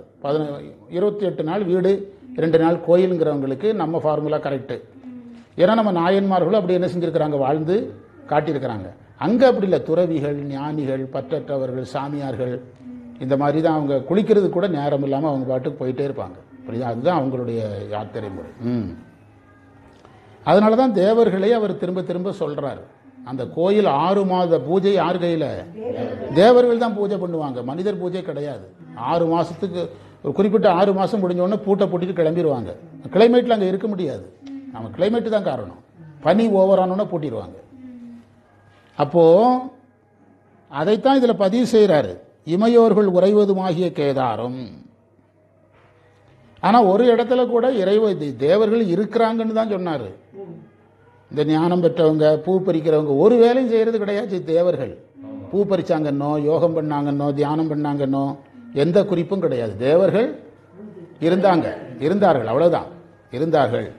இருக்கிற தலமாக இது இருக்கிறது. அந்த இறைவன் மீது நான் இந்த பதிகத்தை ஆராய்ந்து சொன்னேன்கிறார். ஆராய்ந்து சொன்னேன்கிறார். ஏன்னா நேரில் போய் சொல்லல, ஆராய்ந்து சொன்னேன். சொன்ன அருந்தமிழ் பத்தையும், இதான் சேக்கிழார் வந்து பெயர் வைக்கிறது, பதிகங்களுக்கு பெயர் வைக்கிறது. நமக்கு தலைப்பு கொடுக்கும்போது தம்பிரான் சுவாமி 3 தலைப்பு நான் உங்களுக்கு எடுத்து கொடுக்குறேன்னு எடுத்து கொடுத்தார். பதிகங்களுக்கு தலைப்பு கொடுக்கறத சொல்லணும், பிறகு வந்து மங்கள சொற்களை சொல்லணும், பிறகு இன்னொரு செய்தி சொன்னார். 3 பன்னிசை சார்ந்த செய்திகள் சொல்லணும்னார்.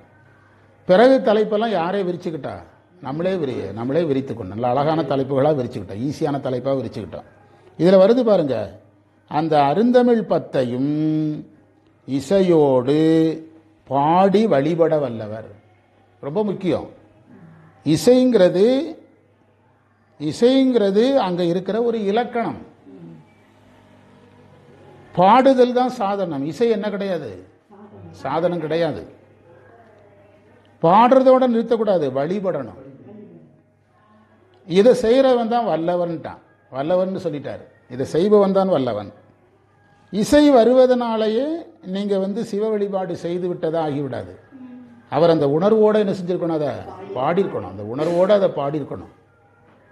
அந்த உணர்வோடு அதை அவர் பாடியிருக்க வேண்டும். இசையோடு பாடி வழிபட வல்லவர். நம்ம போகலாம். வல்லவர் வேந்தராய், அவர்கள் வேந்தராய் உலகை ஆண்டு முடிவில் வீடு பேறு பெறுவார்கள். அவர்கள் உலகத்தில் வாழ்ந்தாங்கன்னா வேந்தர்களாக வாழ்வாங்க. அதற்கு பிறகு அவர்கள் வீடு பெற்று நிலையை அடைவார்கள். இந்த மந்திரத்தை படிச்சீங்கன்னா ஒரு சில சந்தேகங்கள் வரும். வாய்ந்த சென்னல் விளை களனி மல்கும் வயற்காளியான். ஏய்ந்த நீர்க்கோடுங்கிற இடம் புரியாது. நீர்க்கோடுங்கிறது நீர் அருவின்னு அர்த்தம். இமையோர் உரைகின்ற கேதாரத்தை ஆய்ந்து சொன்ன அருந்தமிழ்கள் 10 இவை வல்லவர் வேந்தராகி உலகு ஆண்டு வீடுகதி பெறுவரே.